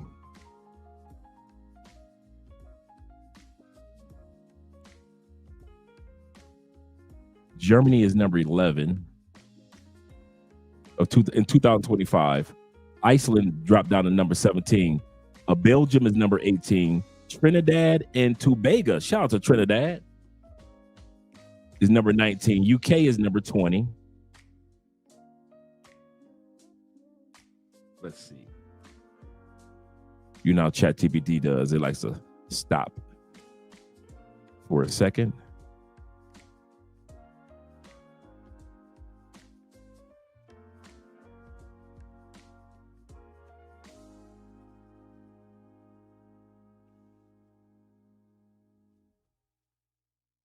Then coming up is France, Italy, UK, Spain, Belgium, Austria, New Zealand. South Africa is number 27. It's crazy how everybody's ahead of us. Number 57. He said, Dre, the global academic ranks the United States even worse. Yeah, and I did say that according to ChatGPT, it said, depending on the index that you look at. You say 20s, ain't no way, nope. So when people say stuff, you remember how I said how we're programmed? How we're programmed to say things and we don't do our research, so we automatically assume that I did it. See, this is the part that a lot of Americans don't. They'll watch clips of the channel, but then they'll run back to social media and say, Andre said this, Andrea said that. And that's why I try to use so many stats. The reason why I do that is because a lot of us Americans don't know any better. I didn't know any better. I thought America was number one. I thought we were, because they told us. My whole 50 years, they told us that we were number one in freedom, right? Freedom of the press, freedom of speech. We were number one when it came to freedom. You couldn't have convinced me that we were 57 or lower. And probably this young lady doesn't even know it either. And if you told her, this is how programmed we are in America. If you told her we were number 57, she would tell you that you're a liar. That's how programmed the black community is in the United States. You tell the black community anything about the United States that's a fact, you will get cussed out by black people. Let's continue on with the video. Get on the internet and say whatever I want to say about whoever I want to say, whether that be the president, any type of government official, and nothing will happen to me. And a lot of people in other countries cannot do that. And that's the part, Bobby. We assume that because we're supposed to be America, and the stories that we're told about other countries, that they aren't ranked. See, we think of South Africa and we think about apartheid, right? We don't think about post-apartheid South Africa. We haven't heard, other than our fellow passport bros that have traveled to South Africa, Americans know very little to anything about South Africa except apartheid, right? Let's be real. So when we sit back and think about freedom of speech, it's, man, Nelson Mandela. We don't think about other countries evolving. There is no way the freedom of speech can be more in South Africa than America. Okay. We just saw the white boy deleted today for his freedom of speech. We just saw the white boy today get deleted for freedom of speech in a country where they rank 57 or less.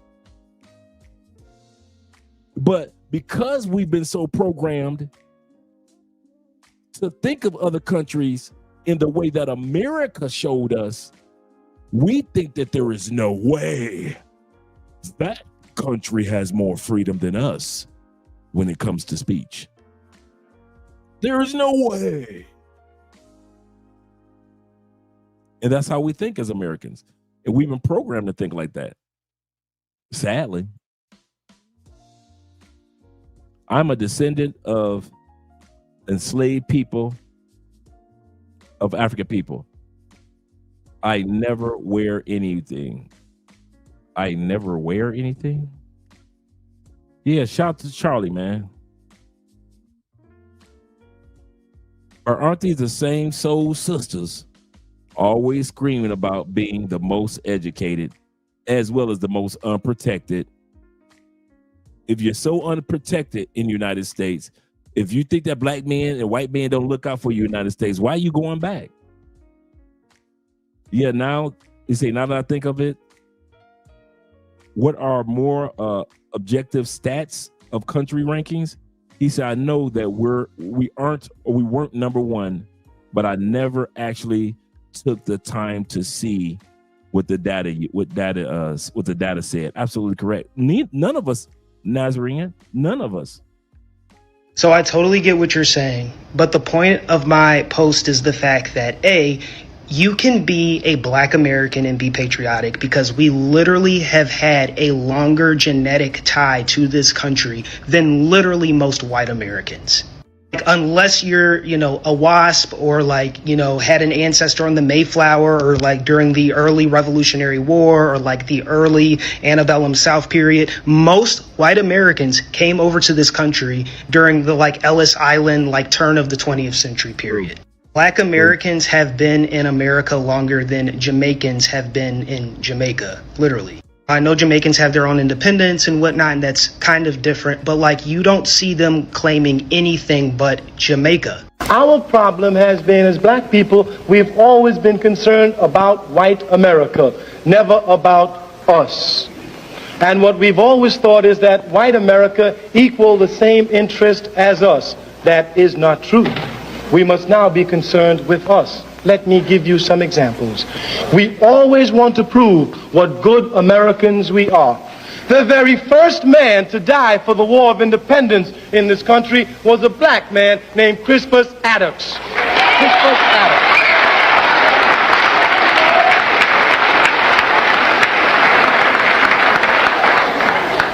He was a fool.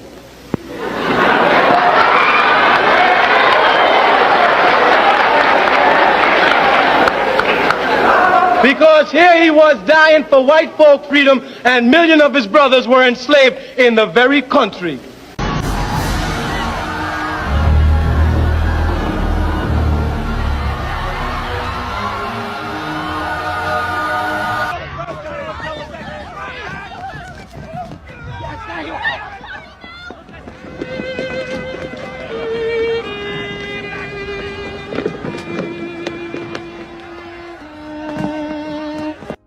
That's black people.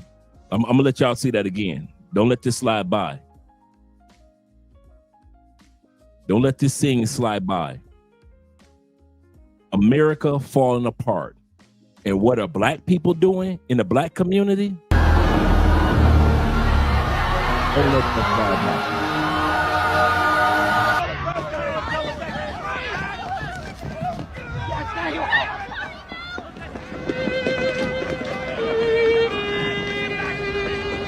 That's black people. That's black people playing instruments for the white man's country that's falling apart. Just because we had something to do with the growth of it. Okay. I'm gonna say this part again. Black people, y'all had a lot, we've had a lot to do with the growth, the production, the inventions, the innovations, the progress of the United States. Yes, we have.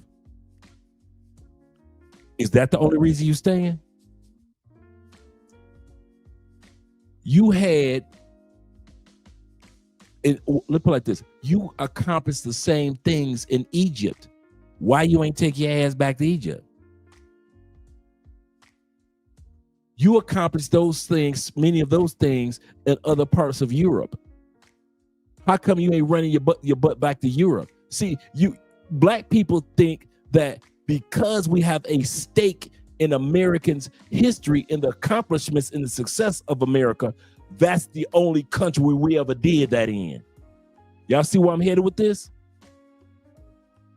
Black people, We've done that in many countries throughout human history. So for you to sit back and use the moniker of, I'm not leaving because of what my people did in this country. You know how many countries we did this for throughout human history? How many empires we did this for throughout human history? If you think America is the first and only country that we ever did something for and helped it become the country that it is, you better study human history and see that Black people have always been the catalyst of progression and growth in many countries. You think America is the only country that owe you reparations? Negro, please. America ain't the only country that owe you. You better do your homework on what your people have done globally throughout human history. That's what gets me about Black people in the United States. You act like it was the first and only country we helped with the development and growth. I wish the hell I would act like America is the only country that my people ever helped to become a good country. If it wasn't for us, all the moles that went up to Italy, Italy wouldn't be like that. All the brothers that went from Italy all the way up through Germany, all the way up to Germanica at that time period when they were fighting against the Romans, Germanica, and went all the way up to the Scandinavian countries and went to UK, came across Greenland, all the development before the United States when we were helping the Native Americans be who they were, and it was Black people there. We were working our way down to South America and Central America. That's why they were putting together all type of statues and worshiping us. You think America is the first and only country we ever did this for? You know how many countries historically owe us reparation? Y'all bitching about reparation in the United States. Man, you better do your homework. There's a lot of countries that owe you as a Black person. Don't you ever, and remember, that's because the descendants were slaves, right? You got your family who weren't slaves in many countries. And if it wasn't for your family, your ancestors, those countries wouldn't be standing today. So if you want to cry about reparations, let's go ahead and get these global reparations going. But all that crying about I'm not leaving because of what my people did for this country, man, you got plenty of countries that you can go to and what your people did something for. So stop listening to them Black people in the United States trying to tell you to stay stuck in that mess because of what we did for the country. We got plenty of countries we did stuff for. Y'all out y'all mind. Y'all out y'all mind. If y'all don't open up a dang book and read about what your people did globally and are still doing globally. You think the United States is the only country that will collapse without Black people? Shh. Go ahead. There's plenty of other countries that you guys haven't even done your homework on, that if Black people wasn't in that country would collapse today. Y'all think America is the only country that will collapse without Black people? Ask UK. Ask Spain, ask Italy, ask many countries in Africa, ask a couple of them Asian countries. Let Black people leave if they want to. You think America's the only one that will fall apart without Black people? See, they programmed you to believe that. Brazil will too. Colombia will too. Venezuela will too. Peru will too. Even Argentina will too. So for y'all to sit up there and be crying about America as if it's the only country you helped develop, man, y'all better get out of yeah. Sell that to somebody without a passport. See, you can sell that American reparation jazz to somebody without a passport that's Black in America. But somebody that's got a passport, you can't sell that to us. We know plenty of countries owe us reparation. So I'm not going to be stuck in a country because my people helped develop this country. So I'm American, therefore, shh. Y'all out y'all minds. I'm going to sit up there and try to be in America because y'all people developed it. There's many countries we developed in this country that's still standing today because of us. Okay. I'm not Black, I'm OJ. Okay. Stone me if you must, but point out where I lie.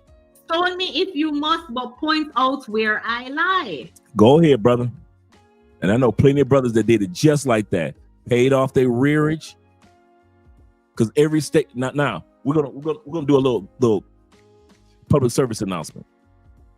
Every state has a different rearage amount that once you get down to the balance rearage, you can apply for your passport. You do not, I'm going to repeat this, gentlemen, do not forget this part.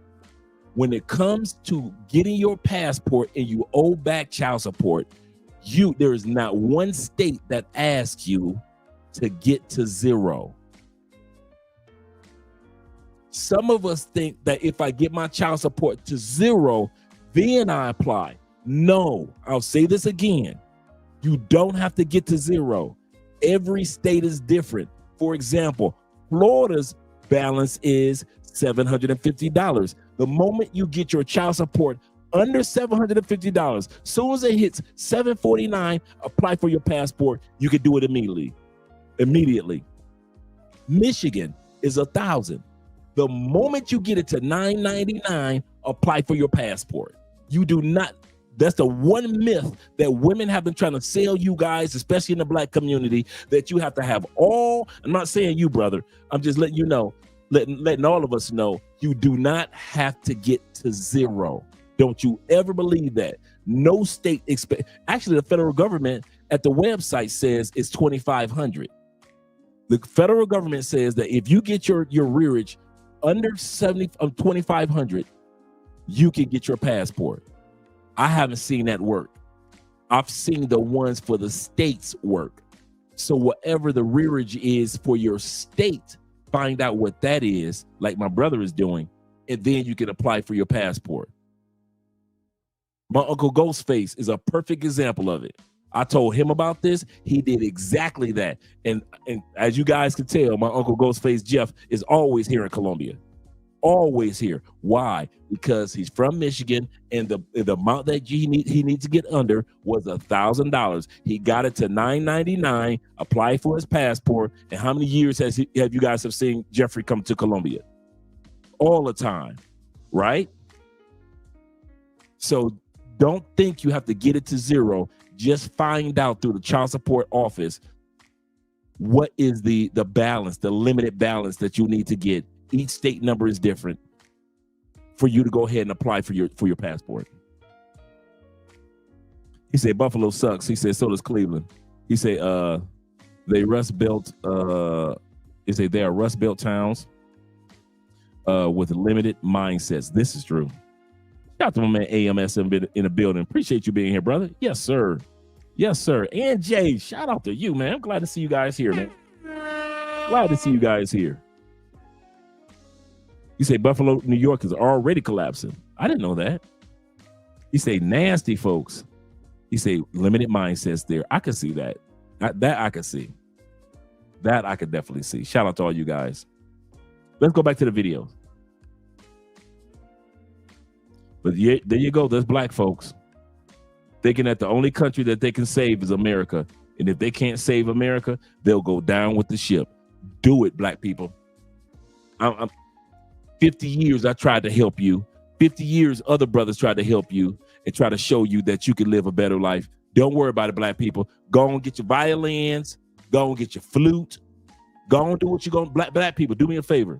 Keep your ass right there in the United States. Don't you move nowhere. Stay right there. You think you know everything? Stay right there. Don't you move. I already told y'all years ago, my job is not to convince Americans to leave America. I will never do that, ever. Now, one time when you ever see me do an episode, here's why Americans should leave. You notice I always do episodes that ask the questions. Hey, why are the passport bros considered sellouts for leaving America? You never see me say, passport bros, get out of America. No. I know how naive we are. I'm about to sit up here and argue with people that ain't want to go nowhere. Keep yours right there. Right there. Stay living down the street between a liquor store and a gun shop. Stay right there, Americans. Don't you go nowhere. Right where you are. You go on down with that ship. I bet you won't be seeing me doing it. Here we go, Black American. Get your violin out. Get your bass out. Go ahead, Black American. While white Americans are running all over the place, Black American. Come on. You're people. Come on, American. Come on, Black American.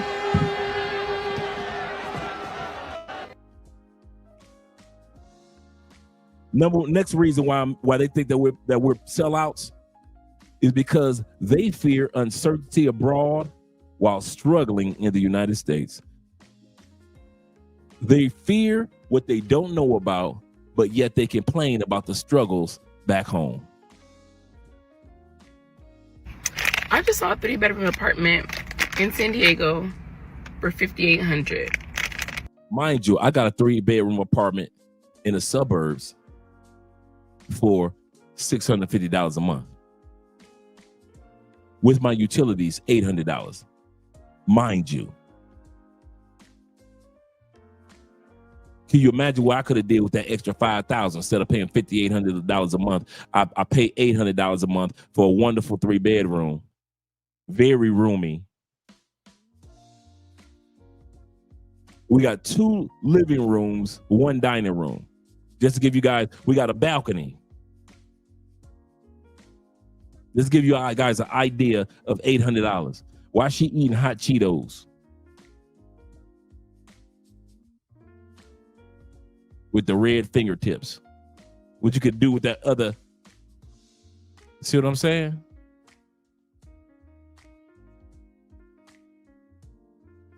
You need Jesus to pay your rent these days. Let's be for real, America. This is the kind of snack that replaces the meal when groceries are $300 for nothing. You wonder why y'all got big girl. She said, this our lunch. This the lunch break right here. Shit, they still rent. Yes, they are. Hey, me, Richie Mack were in Medellin the day before yesterday, right? One of our brothers, shout out to him, good dude. He had mentioned that he was looking at apartments in Medellin, right? And he said, well, I found a really nice apartment, man, 3-bedroom, 3. He said it was $2,800. I said, I would pay $2,800 in South America. I say, that's for you suckers. And about, let's see, half an hour? All right, sexy boo. $2,800. I wish I would pay $2,800 for a 3-bedroom, 3-bathroom in South America. Dude, y'all got a swimming pool? We got one right out there. Y'all got everything in walking distance? My gym, my grocery store, the coffee shops, the barber shops, all that is within a 10-minute walk. And we know Medellin, everything is uphill, down here. We flatland. The mall, 5-minute to 10-minute drive. I wish the hell I would. If I'm paying, you know what? If I'm paying $2,800 a month in Medellin, that better be a mortgage. I am not renting something for $2,800 a month in South America, and it's not mortgage based. That means I'm about to own this thing after this amount. I'm on a 10-year lease, and I'm paying that amount of money in South America. And I'm telling this to you dudes that are coming down to South America. No, don't do that. You can still get a bang for your buck, man, for less than $1,000. Do not be like these other dudes, man, that be going to El Poblado, and I need to rent me a spot at El Poblado at the top of the building. You can go right around the corner to Laurellis, right next door to Laurellis, and get you a nice spot as well. With the same swimming pool. The water is still watery. I'm going to say that again. The water is still watery. They be catching y'all suckers getting off the plane. And since y'all don't know any better and y'all don't hang out with any locals that can help you because you come down and you only mess with pay for play, they know that you're a victim and you rent it anyway. And you think you got a deal because back in the States, this same apartment would have been $5,800. So when you come to Colombia, you think you got a deal for $2,800, and then the rest of us are telling you you was a dang fool because you should have got it for $800. You see how that works? Man, they be catching y'all with. I know dudes that be getting Airbnb for 3 months, right? Dudes, they be like, I said, how much you pay for your Airbnb? Dog, I paid $1,600 a month for my Airbnb. $1,600 a month for an Airbnb? Are you, bruh? Are you where are you staying? Jesus' house? You are in the heavens before heavens? I know Paul in the Bible said there are 3 levels of heaven. Are you on one of them for $1,600 a month in South America? Are you crazy? But y'all fall for it. Y'all think it's a deal. And then you got dudes like me and T-Mac be looking at y'all crazy. Man, I wish I would. They getting, yep. Sign the lease. They be having them just like this in Medellin. Sign the lease. Sign the lease. And then you wonder why people in Cali and in the coffee region and Cartagena and other spots be looking at Medellin like you crazy. Ain't no way in hell I would be in Medellin. Paying American prices for food. Not crazy. I didn't leave America to have to pay like America. Right. You go on the outskirts, you can get your same bang for your buck in all those beautiful areas on the outskirts of Medellin. That's the man. Listen, let's get back to the video. Don't judge me, judge the economy. I swear this is a whole bitch living in America. Remember, this part is about Black Americans that fear or are hesitant about leaving America, but they will complain all day about America. This is the part that we're looking at right now. Wait a minute. I don't remember this part of the video. Sometimes I'll edit something. I'll be seeing it for the first time because I'll watch the beginning of a clip and I'll be like, yeah, that part works well. So a lot of times you guys don't realize I'll be seeing something for the first time like you guys have. $9 at the dollar store? And they want to talk about us for leaving. They want to talk about us for leaving.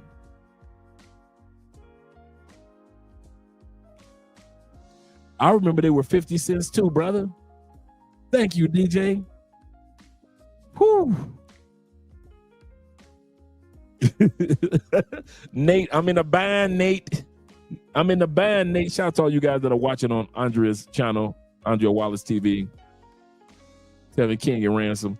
I'm in the bind, Nate. Nate, I'm in the bind. I'm at the dollar store. I'm in the bind, Nate. For all you guys that don't get that joke, we talk about Jada Pinkett when she was in that one scene in the movie Set It Off, and she needed some money, and the old dude, Nate, was sitting in the car. And she said, I need the money, Nate. I'm in a bind. Jada Pinkett said, I'm in a bind, Nate. I need some Doritos, some Little Debbies, and some Munchos. Yep, I remember when milk was 99 cents each. I remember that, a gallon of milk. I do remember that, brother.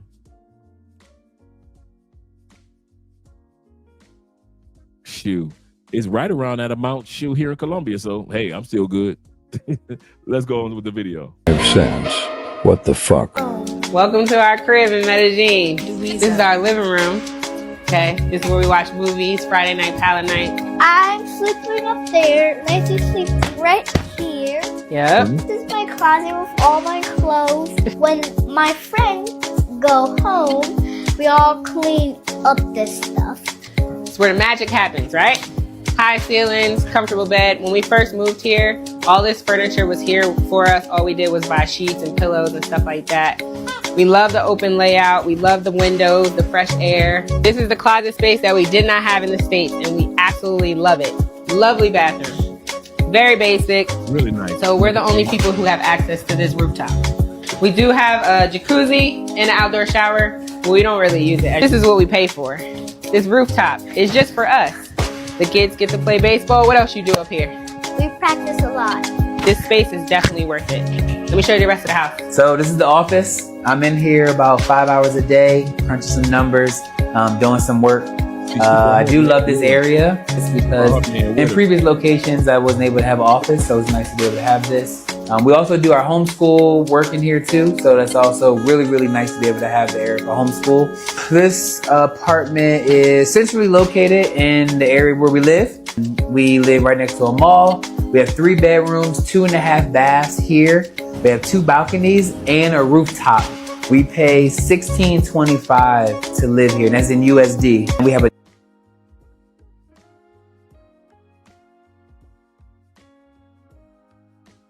we also do our homeschool work in here too, so that's also really, really nice to be able to have the area for homeschool. This apartment is centrally located in the area where we live. We live right next to a mall. We have 3 bedrooms, 2.5 baths here. We have 2 balconies and a rooftop. We pay $16.20. That's in Medellin. Because prices are going up in Medellin. Not bad. I won't lie. That's not bad for furnished. Think about it. Furnished, utilities included. I'm going to say this again. In Medellin, Colombia, down the street from the mall, they get all those extras, bells and whistles. They probably got security downstairs. Live in a really nice area of town. Kids already has friends. And they pay $1,600. That's not bad. Including utilities already in there. And your Wi-Fi. Think about it. Your utilities and your Wi-Fi. For some of y'all back in the States, that's a car note plus insurance. I'll say this again. For some of y'all back in the States, that's a car note plus insurance. For some of y'all back in the States, that's your winter heating bill. Let's be real. That's your winter heating bill in Detroit. Oh, we gonna lie about Detroit? Chicago, stand up. That's your winter heating bill. New York, you already know that's your winter heating bill.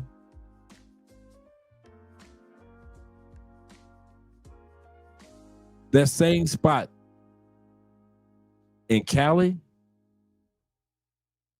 maybe 900 to 1,000. It wouldn't have been over 1,000 in Cali. Hell no. Hell no. Do we have some spots like that?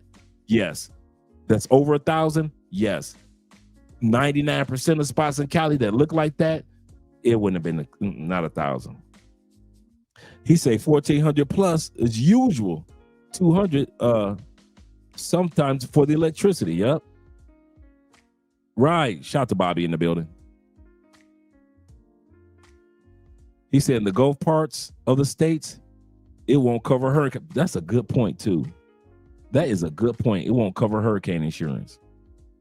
Let's continue on. $5 to live here, and that's in USD. We have a doorman, and those 2 parking spots that we casually be able to use. So can't complain at all. This is our kitchen. We have a basic refrigerator. This is our oven. Not like America, but it does the job. We have herbs to do tea. Yes. And get better. Yes. This is our medicine. Okay. We do all herbs in this house. Fresh fruit, fresh vegetables. Let me show you the laundry room. Now in Colombia, they don't have dryers. Now they do have dryers, but it's very unlikely that you'll have one in the house. True. This is a wash machine. You hang dry, we fold it. Mind you, last video, if you watched it, I don't do laundry. We love this rooftop. It is amazing. Oh, with the hammock? Come on now. With the hammock?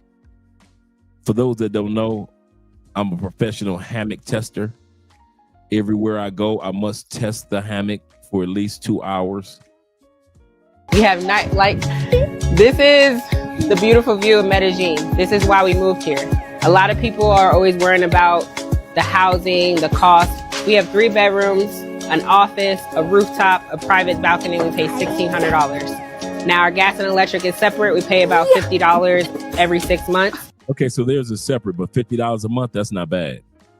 But this is what you get. You won't get this in America. Look at this view. A few years ago, my husband and I made the decision to move to the Dominican Republic, and today's Friday, and we didn't want to go to work. We needed a day off, so we decided to take it, and this is how we're enjoying it. Most people will tell you that this is what they do every day, but this is not true. If you're going to be moving abroad to open a business, you have to know that there's going to be time to work and time to play. But the times to play, so much better than what you used to. Hey, can y'all lower these food prices? We hungry out here. No, bitch. Food is not a right. If you can't afford it, then you just won't have it. How the fuck is food? The U.S. government said, no, bitch. Let's bring that beat back. If you're going to be moving abroad to open a business, you have to know that there's going to be time to work and time to play. But the times to play, so much better than what you used to. Hey, can y'all lower these food prices? We hungry out here. No, bitch. Food is not a right. If you can't afford it, then you just won't have it. How the fuck is food not a right? We need it to survive. Okay? Then I guess you better figure out how to afford it. Can we have some rent control at least? They're asking for damn near $2,000 just for a studio apartment. You gotta pay to live and live to pay. Nothing in life is free. I'm not asking for it to be free. I'm asking you to lower the prices. Nah. Y'all are evil as fuck. Yeah, well, what are you gonna do? Can you at least raise the minimum wage so we can afford these new prices and we're not struggling to live? No, I get off on watching y'all struggle. It makes me feel good. Now get your broke ass out of my office. You're getting your smell all over me. Begging ass bitch. You want security? London's bad. They're charging $10.29. Honestly, I thought that was a joke until I got here. And look, this one's $8.99. I can't even lie. I'm gonna stay dry. My man said, I can't lie, I'm gonna stay dry. I can do it. I don't have the capacity. The syrup sandwich was delicious. 2 pieces of bread with a little butter, throw some syrup in between, put that shit together, and bam. Tuna and lemon. A canned tuna and lemon. You can get it anywhere. Sure. Like you could literally get 7. How the fuck she talking about canned tuna and lemon and your ass was married? I mean, your ass is the daughter of Diana Ross. Get the fuck out of here. And this, when she was a kid, remember, Diana Ross was married to like some prince or millionaire over in the Middle East type motherfucker. And she trying to sit up there try to talk like she struggled. Your mama was Diana Ross. All she had to do when you were a kid, do half a tour. Half a tour. The hell out of here. 11. That's true. And I'll be like, I ate, and I actually think that tasted good. That's good. Yeah. Cinnamon toast. We would actually do it where you put some butter, you drizzle a little, whatever, you put it underneath the broiler, and you ate it. Sausage. You cut it in half, and you would take a piece of bread and put a sausage in there, and that's how we walked to school. My mom would make bologna sandwiches, so French's mustard. You gonna quit acting like times was tight. Neither can I. Neither can I.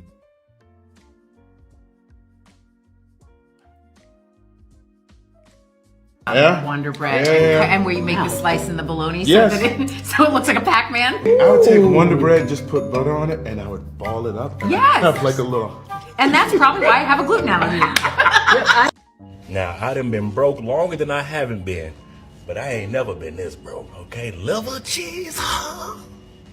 I ain't never had liver. I done ate struggle meals more than half my life. My personal favorite used to be pork and beans and hot dogs. Fire, okay? But liver cheese, I'd rather eat a syrup sandwich, not a syrup sandwich, a syrup sandwich, okay? Give me the wish sandwich, okay? I wish it was some meat on here, but not liver cheese. That's for me, Ma. You can't, come on now. Vienna sausages used to be fire, but liver cheese? Come on. Living here is more affordable than living in the United States. And in that we're using the U.S. dollar also, it makes everything more affordable for us to be here. That's why we constantly try to invite U.S. people here to be able to enjoy what the U.S. dollar can get you here, which is so much more on a comparison base. The home that we're living now is less than the house that I've lived in for 30 years that I still had payments to make, you know. So we try to tell people, you know, your dollar will go much further here. At first, when my son and daughter asked me, I was really petrified of coming over here. I was really scared. I said, oh my gosh, I'm leaving my family. I won't be here. If something happened, I can be there, home, and something still could be happening. So once I got over here, I finally made up my mind, I'm going. You know, when I felt relaxed and not so frightened of leaving my family. Cost of living in Thailand. Not in the United States, where we know this shit is hot, but in Thailand. First, I need you guys to know how much 13,000 baht is in US dollar. 13,000 baht is $352.86 in United States dollars.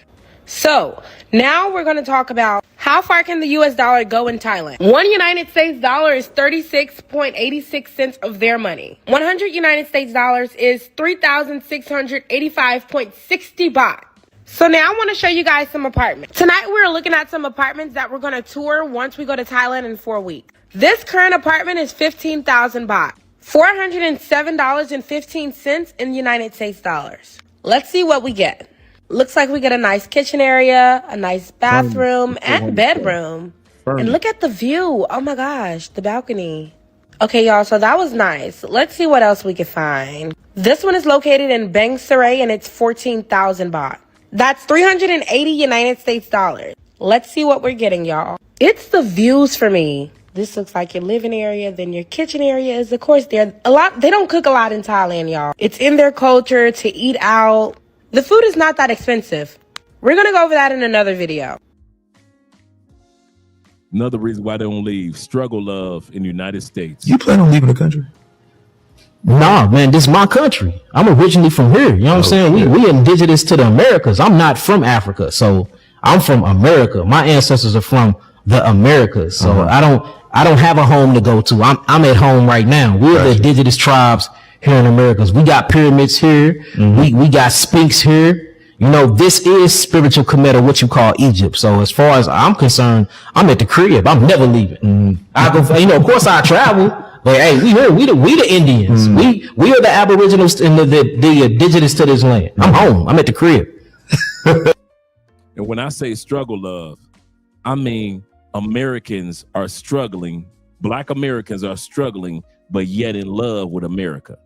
So when you hear me say struggle love, I'm not talking about struggle with somebody else.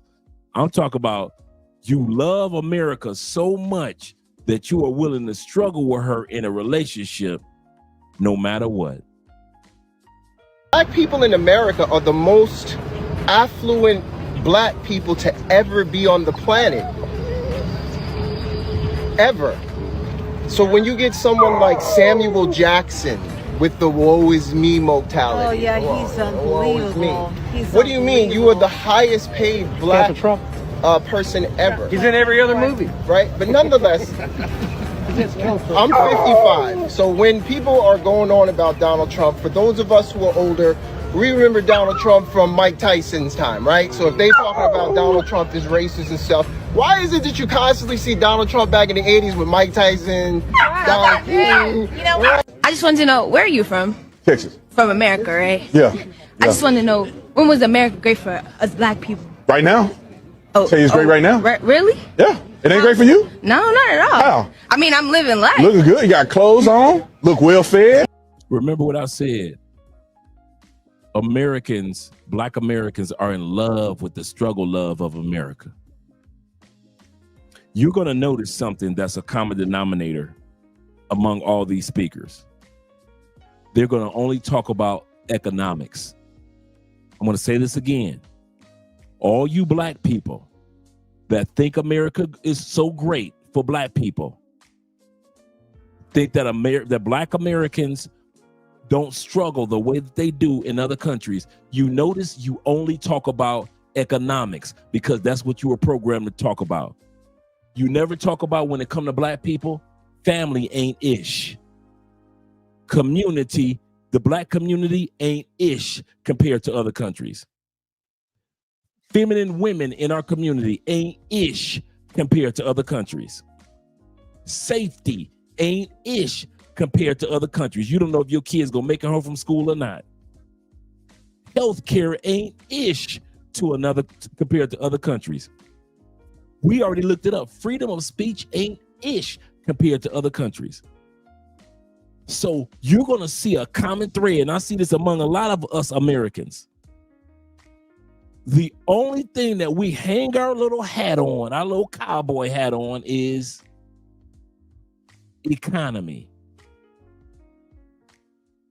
We'll give you that one. America, when it comes to opportunities for blacks, we'll give you that. But the Bible also says, what is it that a man would gain the whole world economically and lose his soul?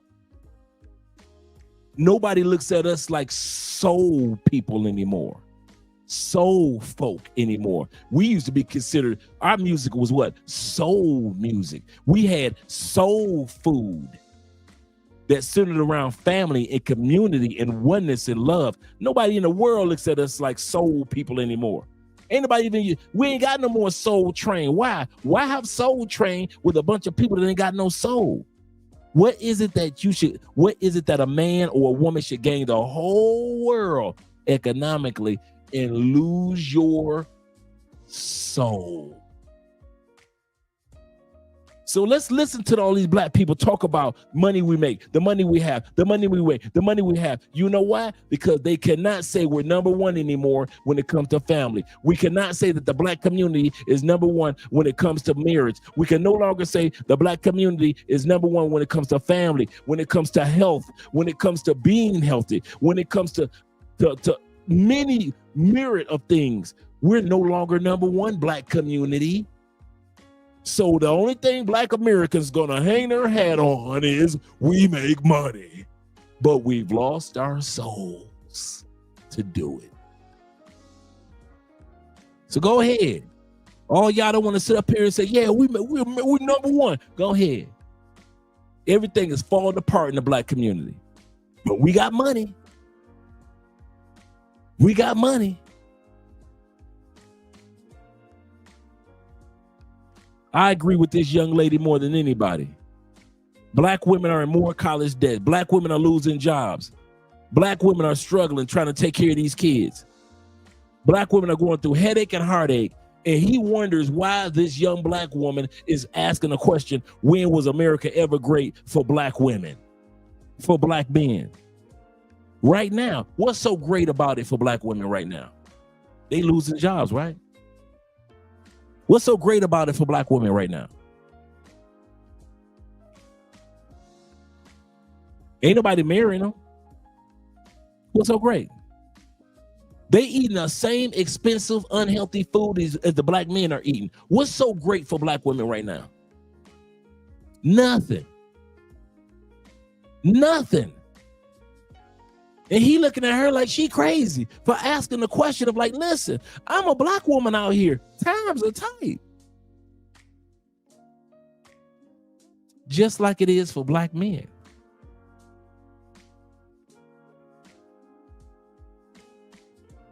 And for him to sit back and say, America compared to the past, this is the greatest era.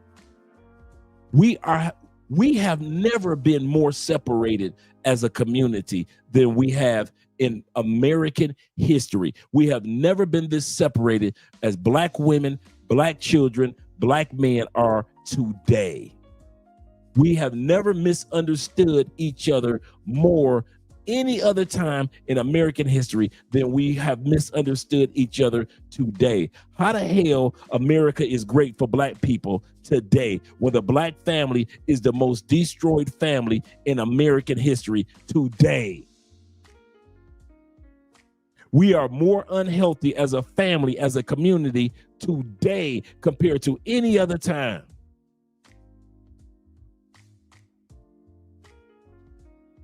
And I'm gonna tell you something. If I was that little black girl right there, I'd have walked my ass away.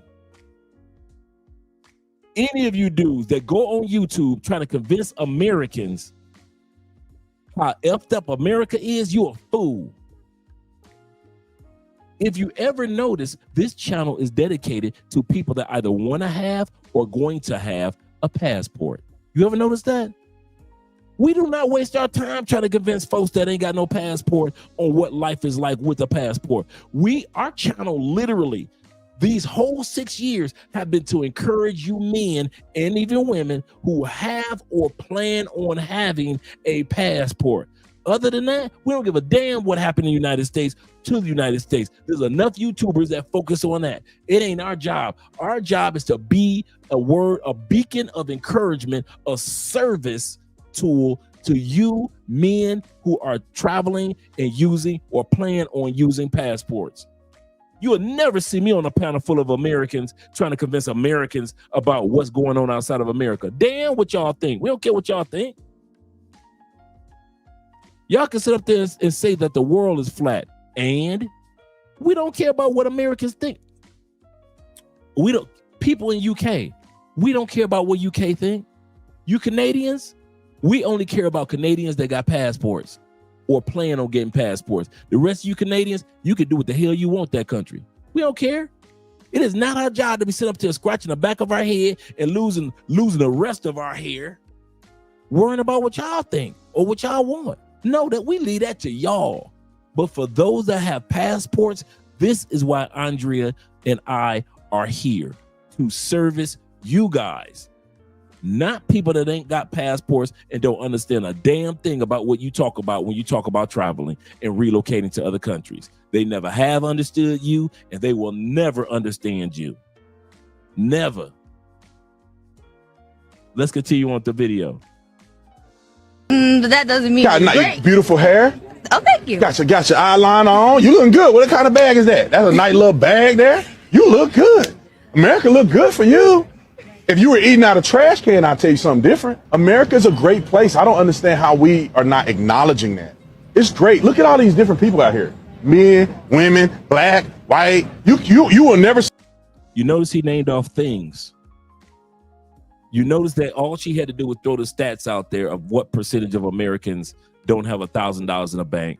How many Americans that make six figures are living from paycheck to paycheck? How bad and unhealthy the food is. How 74% of Americans are considered obese. How America ranks number 57 when it comes to freedom of speech. When it comes to taking your child to school, you don't even know if your child, if it's black or white, is going to make it through the school year without finding out that the school down the street or their own school has had a mass deletion. See, he picked on the right one. He definitely picked on the right one. It's easy to use. The reason why I showed that clip, because I know a lot of you dudes and a lot of you ladies like to use financial accomplishments as the catalyst that you are an American and a successful American. See, you never use because I'm a nice person. That makes me an American. She's feminine. That makes her American. She's fit. She's friendly. That's what makes her American. We never use that.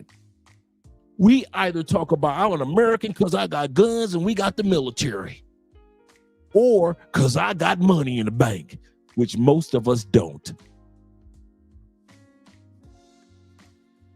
So people use things that they see on your body or the car that you drive to judge you as an American. Why? Because we come from a materialistic, capitalistic country. I'm not putting down America, but I'm talking to America for what she is. And a lot of you guys like, Andre must be anti-American. I'm more pro-American than most Americans. I'll say this again. I'm more pro-American than most Americans, because most Americans will lie about the country they love. I never lie about the country that I love. You will never hear me lying about America. I love America too much to lie about her, on her, or to her. Y'all lie when you wake up in the morning about America being the greatest country and the freest country. Lying your ass off. Lying about American food being healthy. That trash. Lying your ass off talking about you love America, but you know it's trash. Lying your ass off, knowing ain't no gun safety in the United States.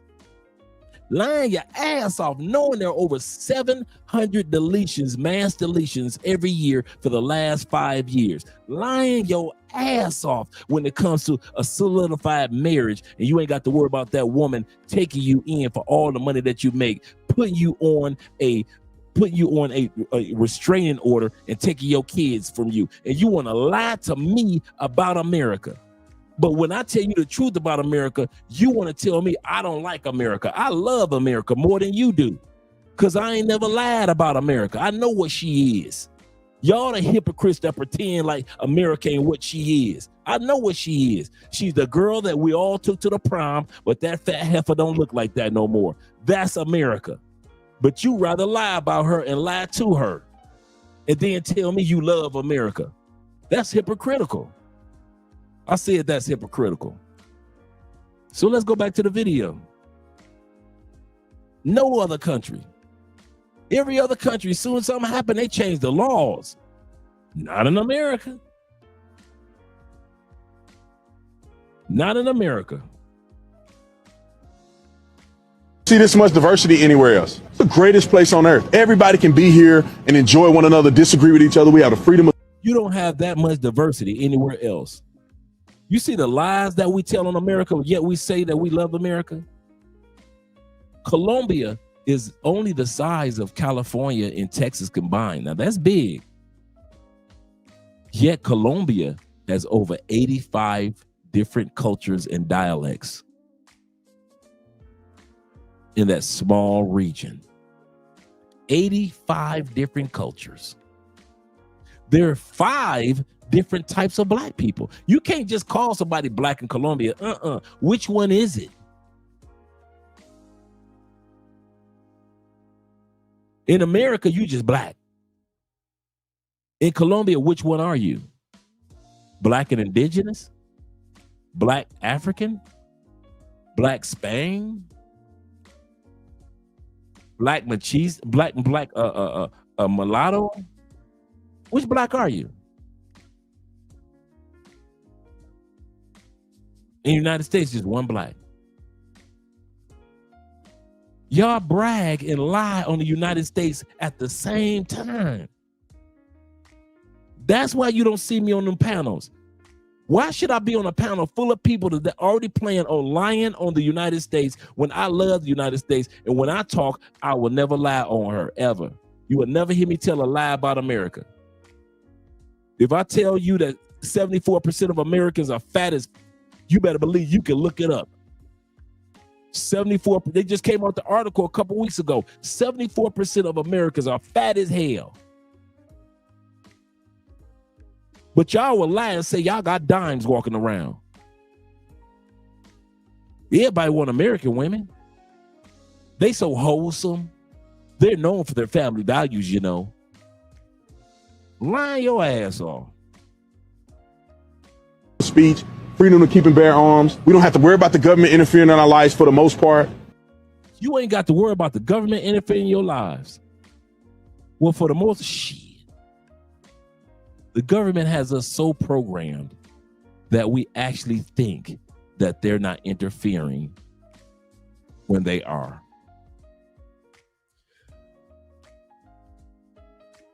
A couple of days ago when I was in Medellin, the movie Men in Black came on, right? With Will Smith. And it was about programming the world to think that aliens don't exist. And as long as you had the world programmed to think that aliens don't exist, the aliens could live freely among us. Because we've been programmed to think that the aliens don't exist. A lot of times Americans think that the aliens don't exist, not because the aliens don't exist, meaning the scenarios, the circumstances, the lies, the hypocrisy, or the government involvement in our lives on a day-to-day big brother basis, is because we've been programmed to think the aliens don't exist. And what did Will Smith do? He had the little stick. And if somebody found out that the aliens did exist, what happened? They ended up like Charles Kirk, right? Like the young man today, deleted. For saying too much, knowing too much, exposing too much.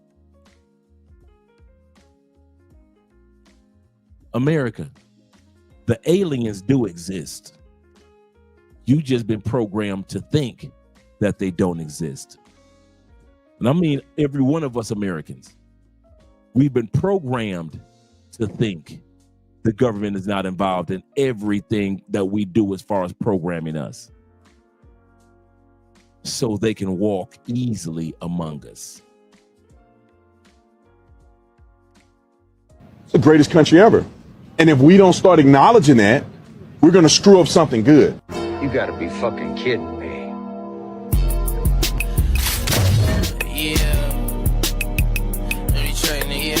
Once again, this segment is about all you black people that think because black people did something in the United States, we can't leave, because as if this is the only country that owes us reparation, not realizing there are many countries that owe us reparation. But let's go through Black American history and show you reasons why black people say we're not leaving because of all the things that we did for this country.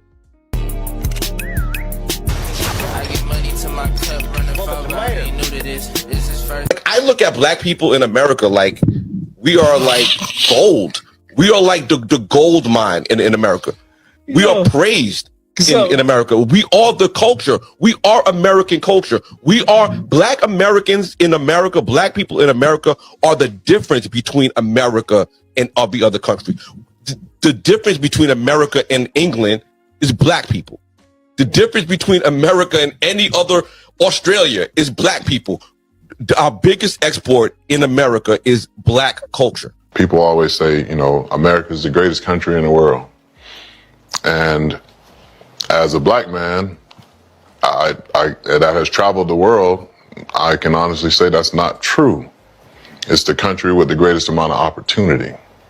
People come from other countries because they can get a job here, they can get an education here, they can start a business, they can do things for their family here that they can never do anywhere else. The only time we're truly, quote unquote, united is in times of tragedy.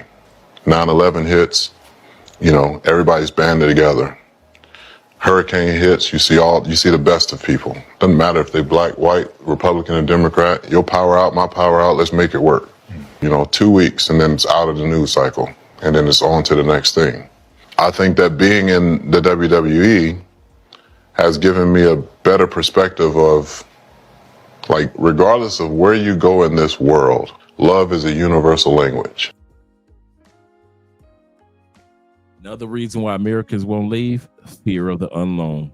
So black and the black community are not going to leave like you are, because your aunties and grandmamas, just like my aunties and family members, they fear what they don't know.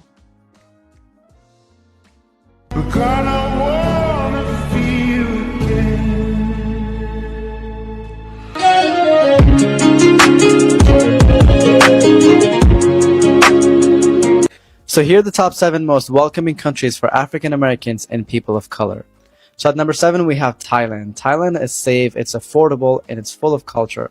And they're very accepting of people of color and black people. Especially cities like Chiang Mai, they're absolutely amazing. The nature is beautiful, and there's a lot of foreigners in those regions. Cost of living is low. You can get by with only less than $100 a day. To move to Thailand, you can start with a 60-day tourist visa and extend it. It's very easy to extend every 60 days. You can easily also apply for the long-term visas or educational visas. At number 6 spot, we have Colombia. Colombians are very hospitable and welcoming people, and Colombia has become a very safe country in recent years. There are a rising number of Black Americans that are moving there and people of color.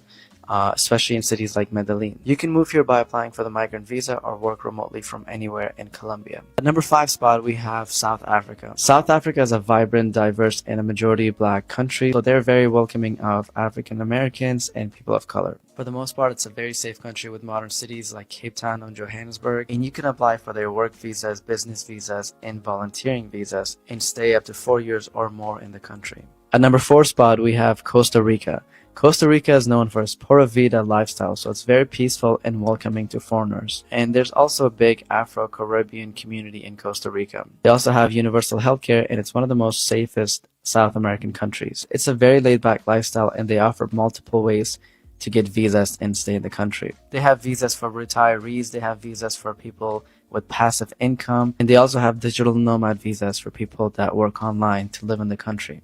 At number 3 spot, we have Mexico. Mexico obviously is very close to the US, so you won't be too far if you want to come back and travel between the two countries. Cost of living is low, and there's a growing number of black expats, especially in areas like Tulum and Mexico City. You can apply for residency if you earn just $2,500 per month, either by working online or have passive income. Number 2 spot, we have Portugal. Portugal has been on every list for easiest countries to move to, and for good reasons. Portugal is one of Europe's most safest and inclusive countries, with low crime rates, low racism, and a growing number of people of color moving to this country. They also offer multiple ways to get visa and residency, such as the D7 passive income visa and the digital nomad visa. You can also buy property in Portugal and get citizenship in the country. And finally, at number 1 spot, we have Ghana. Ghana is rich in history and embraces African Americans with open arms. It's peaceful, it's affordable, and has a lot of modern cities. To move here, you can apply for a long-term residency visa, digital nomad, as well as through work or investments. So let me know if you would consider moving to any of these countries, and please like and follow for more videos like this. If you have any questions, leave it in the comments and I'll make more videos like this. All right, here's my top 5 countries to move abroad to for people of color.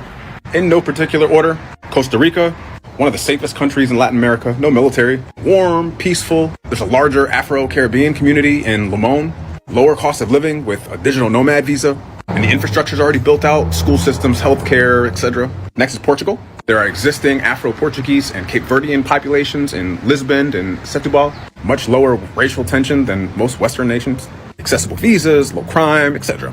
Panama, that's where I'm going. There's an existing Afro-Panamanian culture and population, along with a growing black expat community, cultural similarities between the US, no tax on foreign earned income, which is great, and again, existing infrastructure already built out. Ghana, we're making a real effort to bring black Americans back. The dual citizenship path, English speaking, so not a huge language barrier, active in existing expat communities from the US, mostly in Accra or the Cape Coast. Uruguay, largely known as South America's least racist nation, a smaller Afro population, a very liberal place with plenty of anti-discrimination laws. And bonus number 6 is Thailand, generally free of systematic racism. Outsiders rave the local people being warm and welcoming, low cost of living, great food, can't beat the beaches. That's my list. I'm sure you can think of others. Let me know in the comments. Hope it helps. Yo, so I partially agree with this, but it's 2 ways to look at this. One is that Americans are so arrogant, especially black Americans, that we think that the world is the US, or a lot of black Americans just can't afford to travel like that, so they're not exposed to certain things. It's really a proximity thing.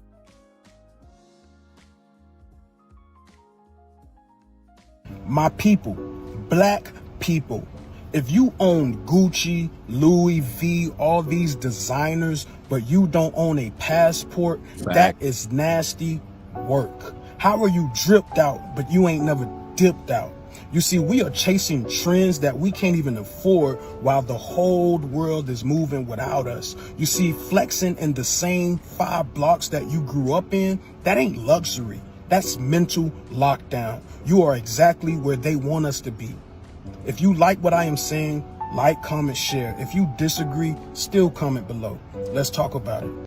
A travel warning: if you're traveling in 2025 Shout out out of the to US, MAB. you need to know 3 huge changes that are changing everything. It's a first or you won't be able to go anywhere. Number one, if you're trying to fly domestically in the US, your old driver's license isn't going to work after May 7th, 2025. So obviously this is past tense. This is taking effect already. I'm only sharing this for those of you who may not be familiar with this Real ID agenda that they've been pushing. If you have it, then that's one less thing you need to worry about. But this is yet another reason that you may want to get your passport. Doesn't matter if you're doing international travel or not. This also applies to domestic travel. You're going to need a Real ID. You apply at your local DMV and get it done now before they get slammed. I haven't gotten a Real ID, but I'm pretty sure after they reach a certain quota, they'll make it mandatory for everybody else. We've been around this block before. We've seen this in 2020 with other agendas. If you have a passport, you can use that to travel domestically. You can use that to travel internationally, obviously. I keep a copy with me of that at all times anyway. Nobody's ever messed with me about it, but it's just something that you can have just because you know that's a federally issued identification document. That's where we at right now. For the people that have an issue with brothers getting passports because they don't like guys traveling, pretty soon you're gonna need it just to travel domestically here. That time is here already. I've had people getting down in my comments telling me that I'm overreacting. I'm not overreacting.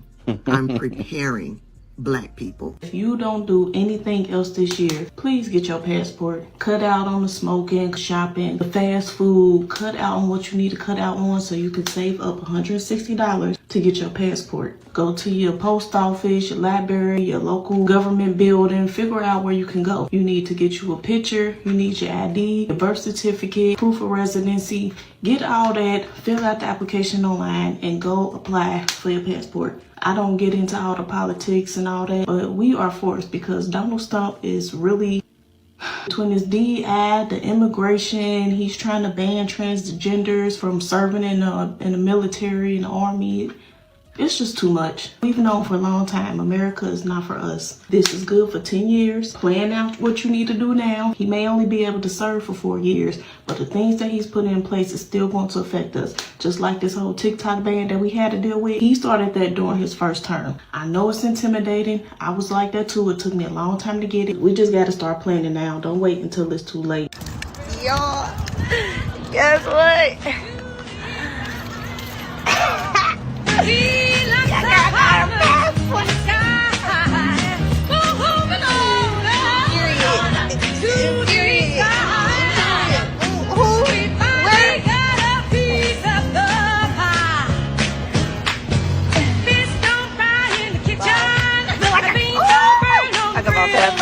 Either you need to get your passport, you need to go to the Philippines. And I shrugged them off. I was like, man, I'm good, man. You know, I don't got my passport. You know, I don't know if I want to travel alone, X, Y, Z. He's like begging me. So I was like, all right, cool, I'm going to go. So I went. Boy, I was blown away. The women in the Philippines, to me, they are, out of all the women that I've ever dated or interacted with, they're probably the most sweetest, very sweet, and extremely shy. I would tell you that a lot of my friends who go to the Philippines, a lot of them end up either with a girlfriend, a serious relationship, or they get married. Okay? Because Filipino women are very traditional. Okay? They are, in the traditional sense, they are like kind of like, their goal really is to get a husband. Their goal is to get a husband. They're not money hungry per se. They are family. They want to start a family. So they want to get married. They want to have kids. They want to get a house and, you know, stuff like that. They want to do the traditional route. I don't know any instances out of all my friends who, excuse me, who's ran into like a gold digger in the Philippines, you know, or, you know, some woman that was trying to scam them or something like that. You don't really deal with any scammers. They're probably too shy to scam, be honest.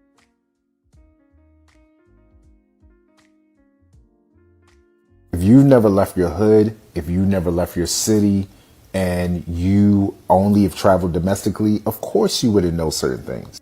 I didn't know about colored people until I lived in South Africa for 6 months. Now, granted, we have YouTube and things like that that you can use to research, Google, right? But you have to be aware of something in the first place to even know what to research. So now that South Africa has Tyler to represent the color community, it brings awareness, and then people can begin to educate themselves. I'm speaking to Black people, but really this could be applicable to anybody. And I'm saying this at a time where a lot of Americans are starting to think about leaving America. A lot already have, but especially right now, more people are starting to think about leaving. And I am begging you to leave capitalism here. America isn't just bad because of racism. I know that racism might be the thing that you feel the most tangibly. Racism is an arm of capitalism, which came from colonialism. Leave capitalism here. If you're leaving, leave to start new.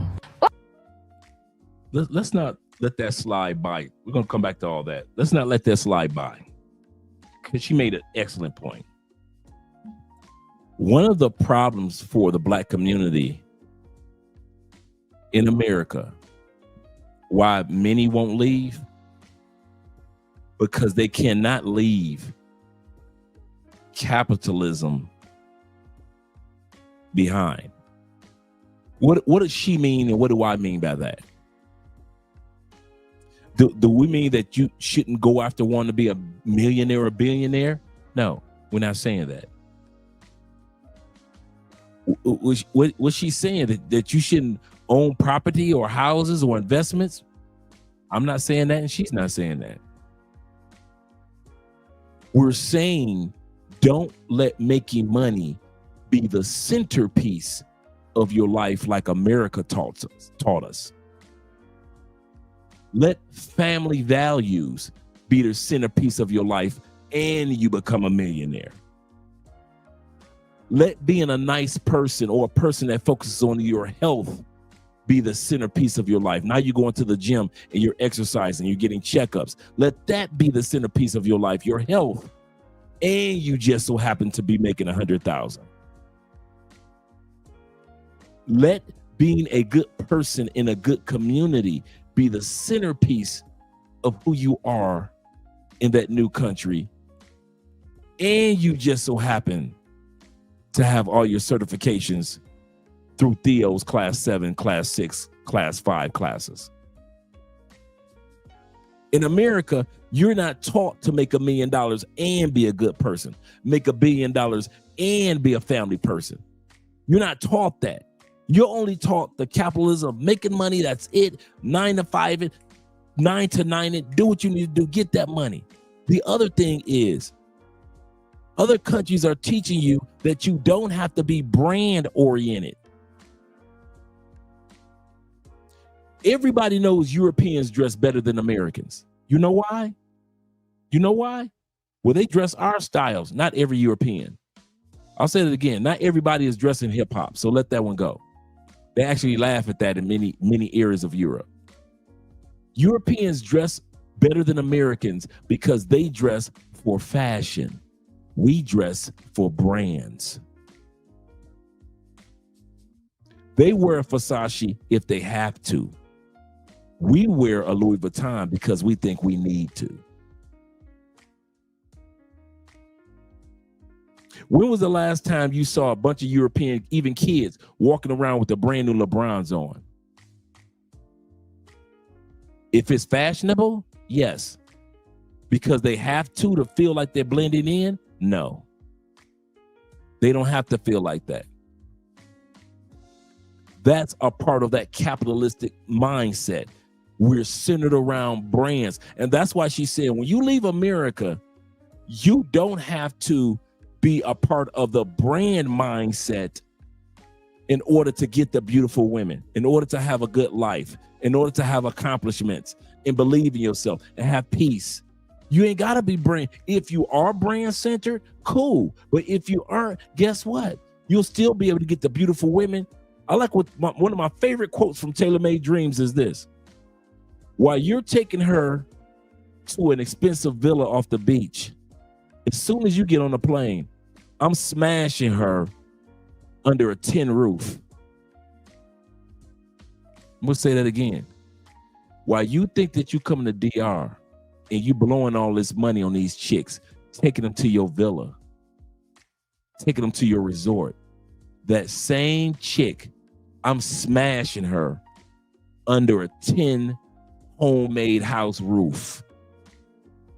Don't ever think that your branding is going to open up doors to you to some coochie that a regular person can't get to. I'll say that again. That goes for Colombia. Don't ever think because y'all come down here flossing in Colombia, can't nobody get to that coochie. These women were not raised under gold chains in the Philippines, in Brazil. They weren't raised under big donkey chains. They weren't raised under, I gotta have the latest Jordans every 2 months. They weren't raised under that. So when she sits back and say, keep that part of overspending or unnecessary spending in America, that capitalism part, that unnecessary spending part, keep that in America. The keeping up with the Joneses part. That's another mindset of capitalism. Most of these countries are not keeping up with the Joneses. Most of these Colombians will rather own property and land than own 25 pair of damn Jordans. This is the funny part. Your 25 pair of Jordans is worth 25 acres of land in some countries. You spent $200, $300, in some cases $400 on a per pair of Jordans, which could have bought you acres of land in certain countries.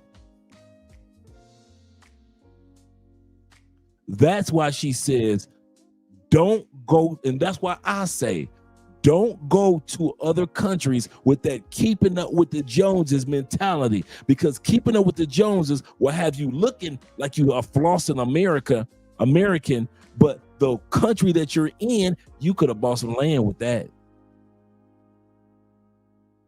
You could have bought some land with that. You could have got you some knockoff Jordans and had you 5 acres of land with the real money. That's what she meant by that. And that's why I didn't want that to go by you guys. Keep that capitalism, keeping up with the Joneses mindset in the States, meaning that you have to be evil and mean to accomplish anything in this life. You don't. You can still be family focused. For women, they can still be fit, feminine, friendly, and still make finances. All these women in South America that got good careers, good jobs, own property, guess what? And they didn't have to be an ass to do it, did they? I'm gonna say it again. They didn't have to be a jerk. They didn't have to be an ass. They didn't have to be ignorant. They didn't have to be selfish to accomplish it, did they? Only in America do we teach women that you got to work hard. You got to go against the guys to accomplish what you need to accomplish, girl. It's a man's world, so be tough. We sit back and watch all these Philippine women, feminine, they're attorneys, feminine, they're the doctors, feminine, they're business owners. They're making money too and are still feminine and still fit and still friendly. Only in America, we tell a woman she got to be fat, unhealthy, unhappy, but as long as she making money. So guys, she's right. Keep that capitalistic mindset in America. I'm going to end it like this part, before we end the last part of the video. Because in most countries, don't nobody give a fuck about you having them damn Jordans on. Ain't nobody gonna give you no pussy faster because you got on a big ass Busta Rhyme chain. Nobody give a fuck about you unless you bust a rhyme. Nobody in most of these countries give a damn that your pockets got the mumps. So you might as well keep that money in the bank account instead of walking around throwing money in the air. You ain't gonna get no pussy no faster than the next man. The chicks that y'all throwing money in the air for are the same chicks that have been sucking and fucking Colombian dudes that make $300 a month. I want to let that sink in. The average Colombian dude makes $300 to $500 a month, right? You think she just started fucking because she saw you throw money in the air? No, before you even thought about getting off a plane, she was sucking and fucking dudes in her own home country that were only making $300 a month. So for you throwing up in the money in the air, then it gonna make you get the pussy no faster or make the pussy no juicier or any wetter. You look like a damn fool to the dudes that were making $300 a month and they were slamming that pussy, slaying that pussy, took her virginity and everything else. And here you come throwing money in the air for a chick that everybody else was getting, and they were only making $300 a month, meaning that she wasn't getting all their money. Stop thinking that your capitalism is going to open up some doors.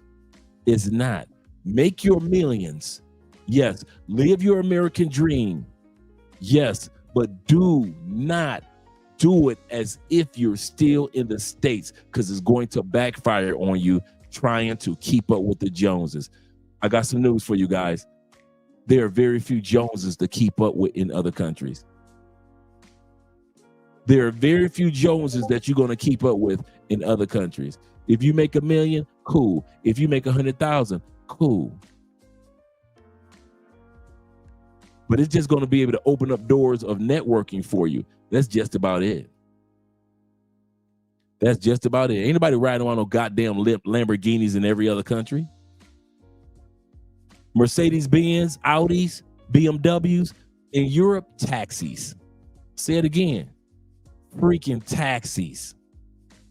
Yeah, the 2025, 2026 Mercedes-Benz that you own for $100K, that $100K Mercedes-Benz that you spent your money on to make your neighbors feel like there was nothing, that's a damn taxi in France, in Portugal. Take it from me. I rode in those taxis.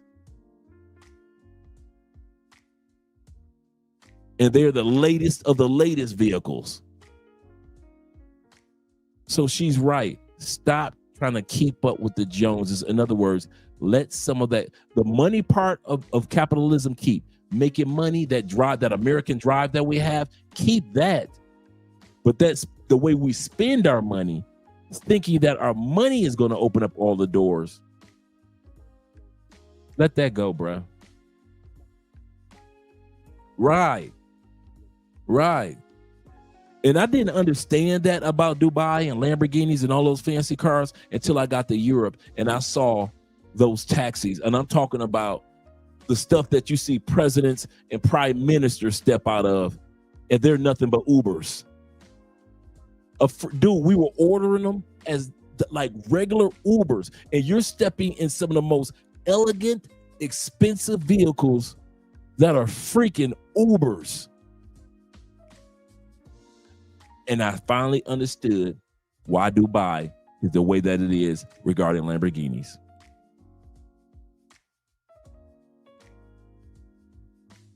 I understood that. Let's finish off the last part of the video. Yep, Monaco too. Yep, absolutely correct. Yep, Monaco too. Let's finish off the last bit. Let you guys get up out of here. Racism might be the thing that you feel the most tangibly. Racism is an arm of capitalism, which came from colonialism. Leave capitalism here. If you're leaving, leave to start new.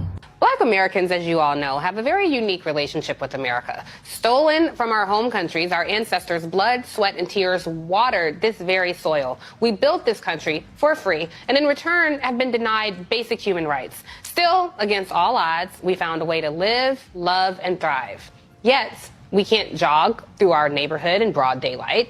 We can't pray in our church homes. We can't shop for groceries.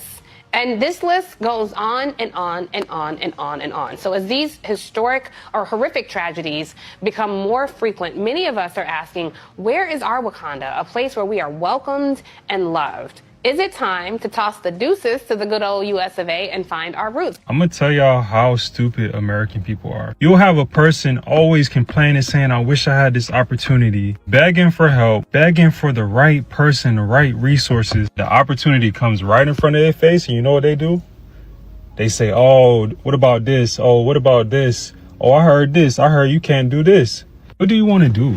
That's the question. Ask yourself, what do you want to do?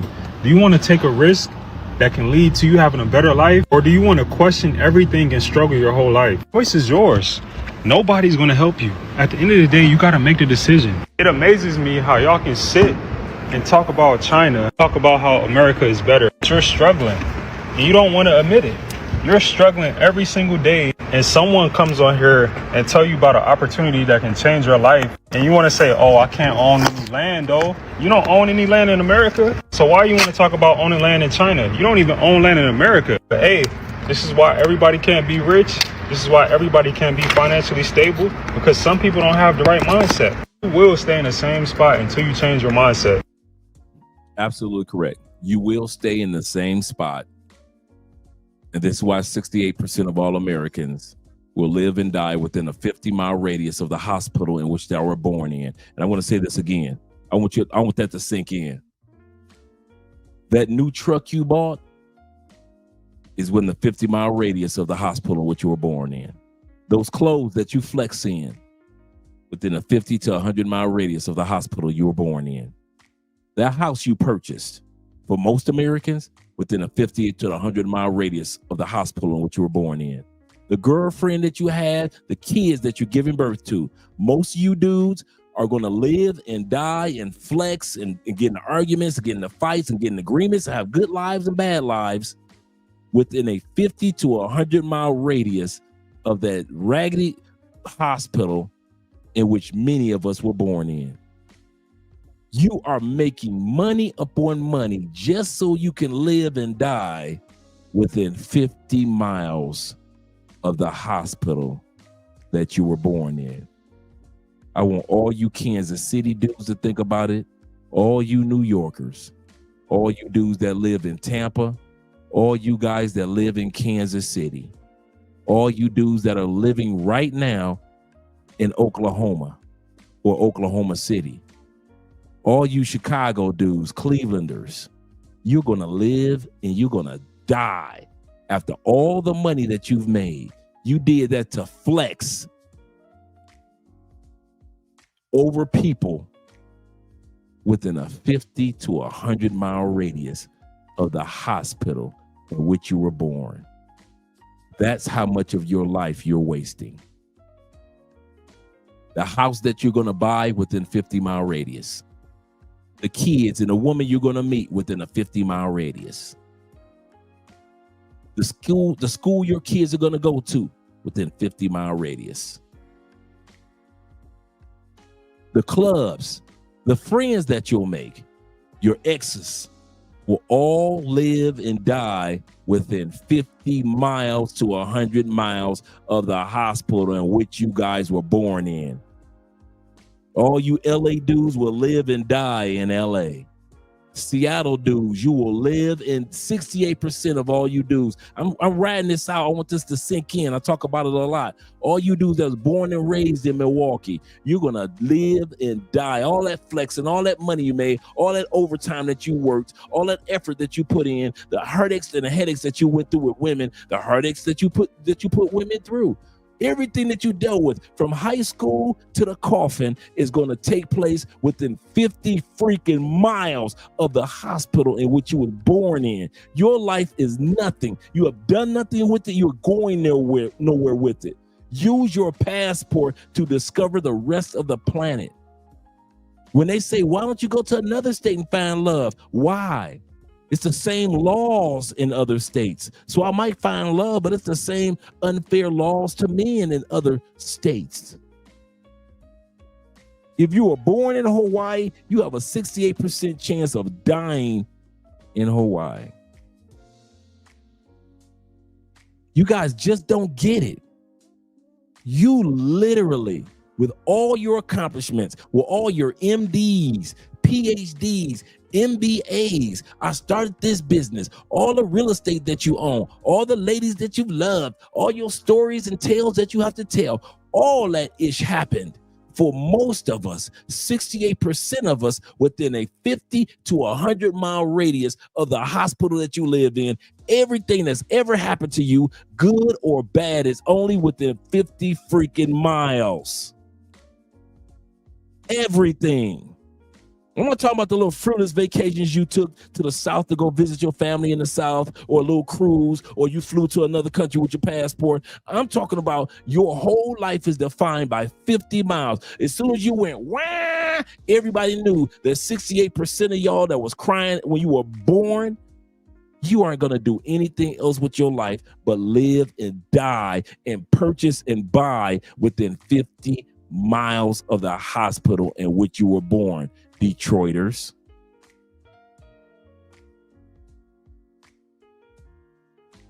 Y'all just don't get it. Y'all talk about, I ain't leaving America. You're not even leaving those 50 miles. Forget about talking about leaving America. Black community ain't even leaving 50 miles. Don't criticize Gilligan's Island because you doing the same thing. Gilligan was stuck on the island. You're volunteering.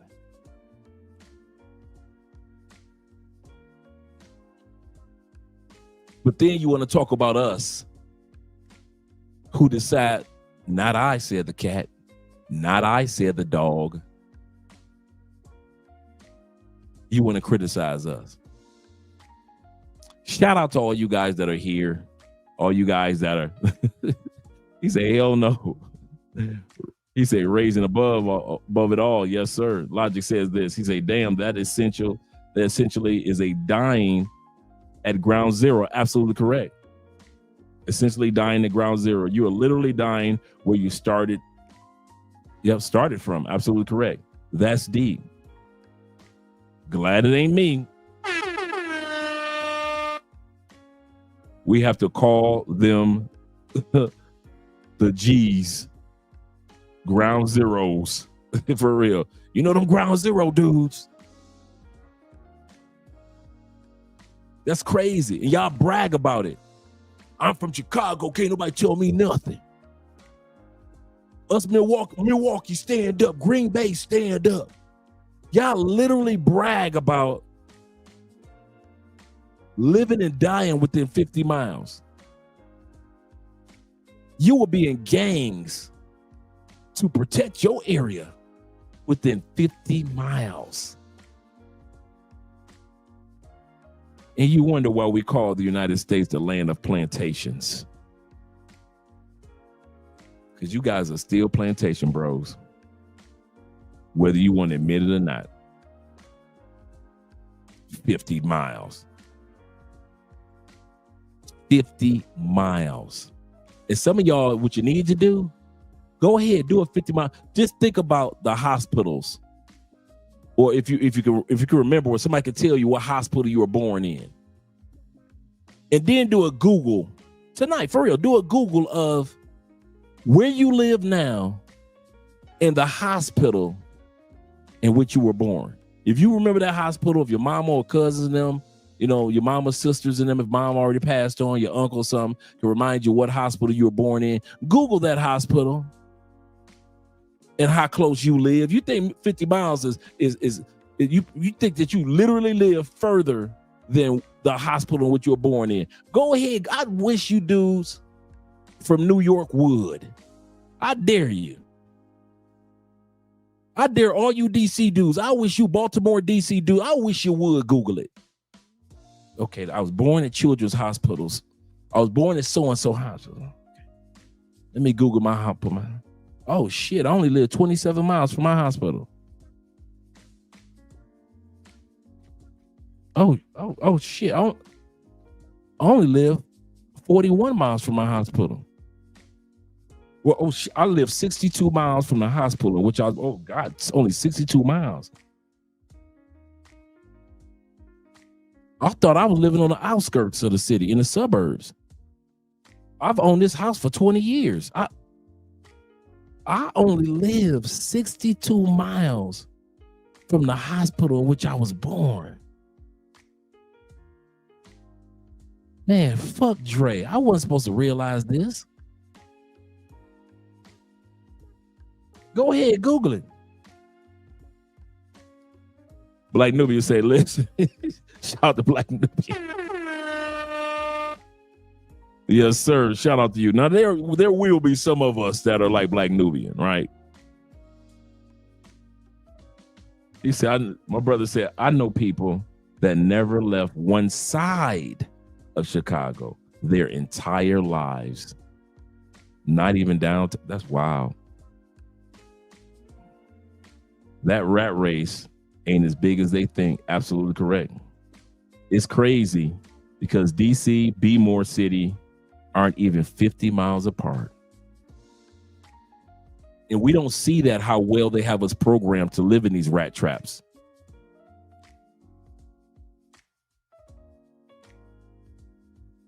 Okay. I'm not black, I'm OJ. Okay. I'm just want to encourage you guys to take advantage of opportunities, not just getting your passport, but taking advantage of the opportunities once you have it. Like I said, whether in 5 years, whether in 5 months, whether it be in 15 years, take advantage of it. Don't be like the 68%ers. Do not be like the 68%ers, because only 38% of us take advantage of seeing other parts of the country, and less than that will take advantage of seeing the world in the Black community. He say 20 years in Brooklyn, 40 years in Macon, GA. Shout out to you, Black Empowerment. Yep, still stuck in the city. Shout out to my man, Canadian Warrior, in the building. Let me let you guys get some sleep. I know you guys wanted to see the recap of the football games tonight and all that good stuff. And I'm about to relax. I'm getting up early in the morning, heading to the gym. So shout out to all you guys, and it's good to be back. I'll be seeing you guys tomorrow. And once again, we'll be doing another live stream tomorrow. And on Friday, we're going to be doing a recap of the Black Manosphere Conclave. Let's get some. We haven't done this one in a few days. Let's get a good outro going. Yes, sir.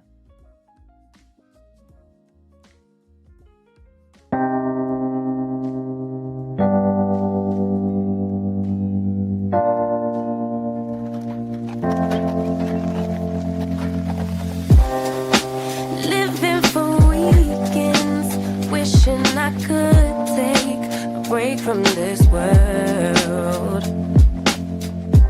Running on a hamster wheel, but searching for something I can't feel. I just wanna be a lost girl and fly. Take a breath, feel my wings spread, levitate above the ground and make eye contact with clouds. Now I'm rising, I'm soaring above it all. I just wanna be free. Finally, I wanna be free. I wanna be free. Finally, I wanna be free. Finally.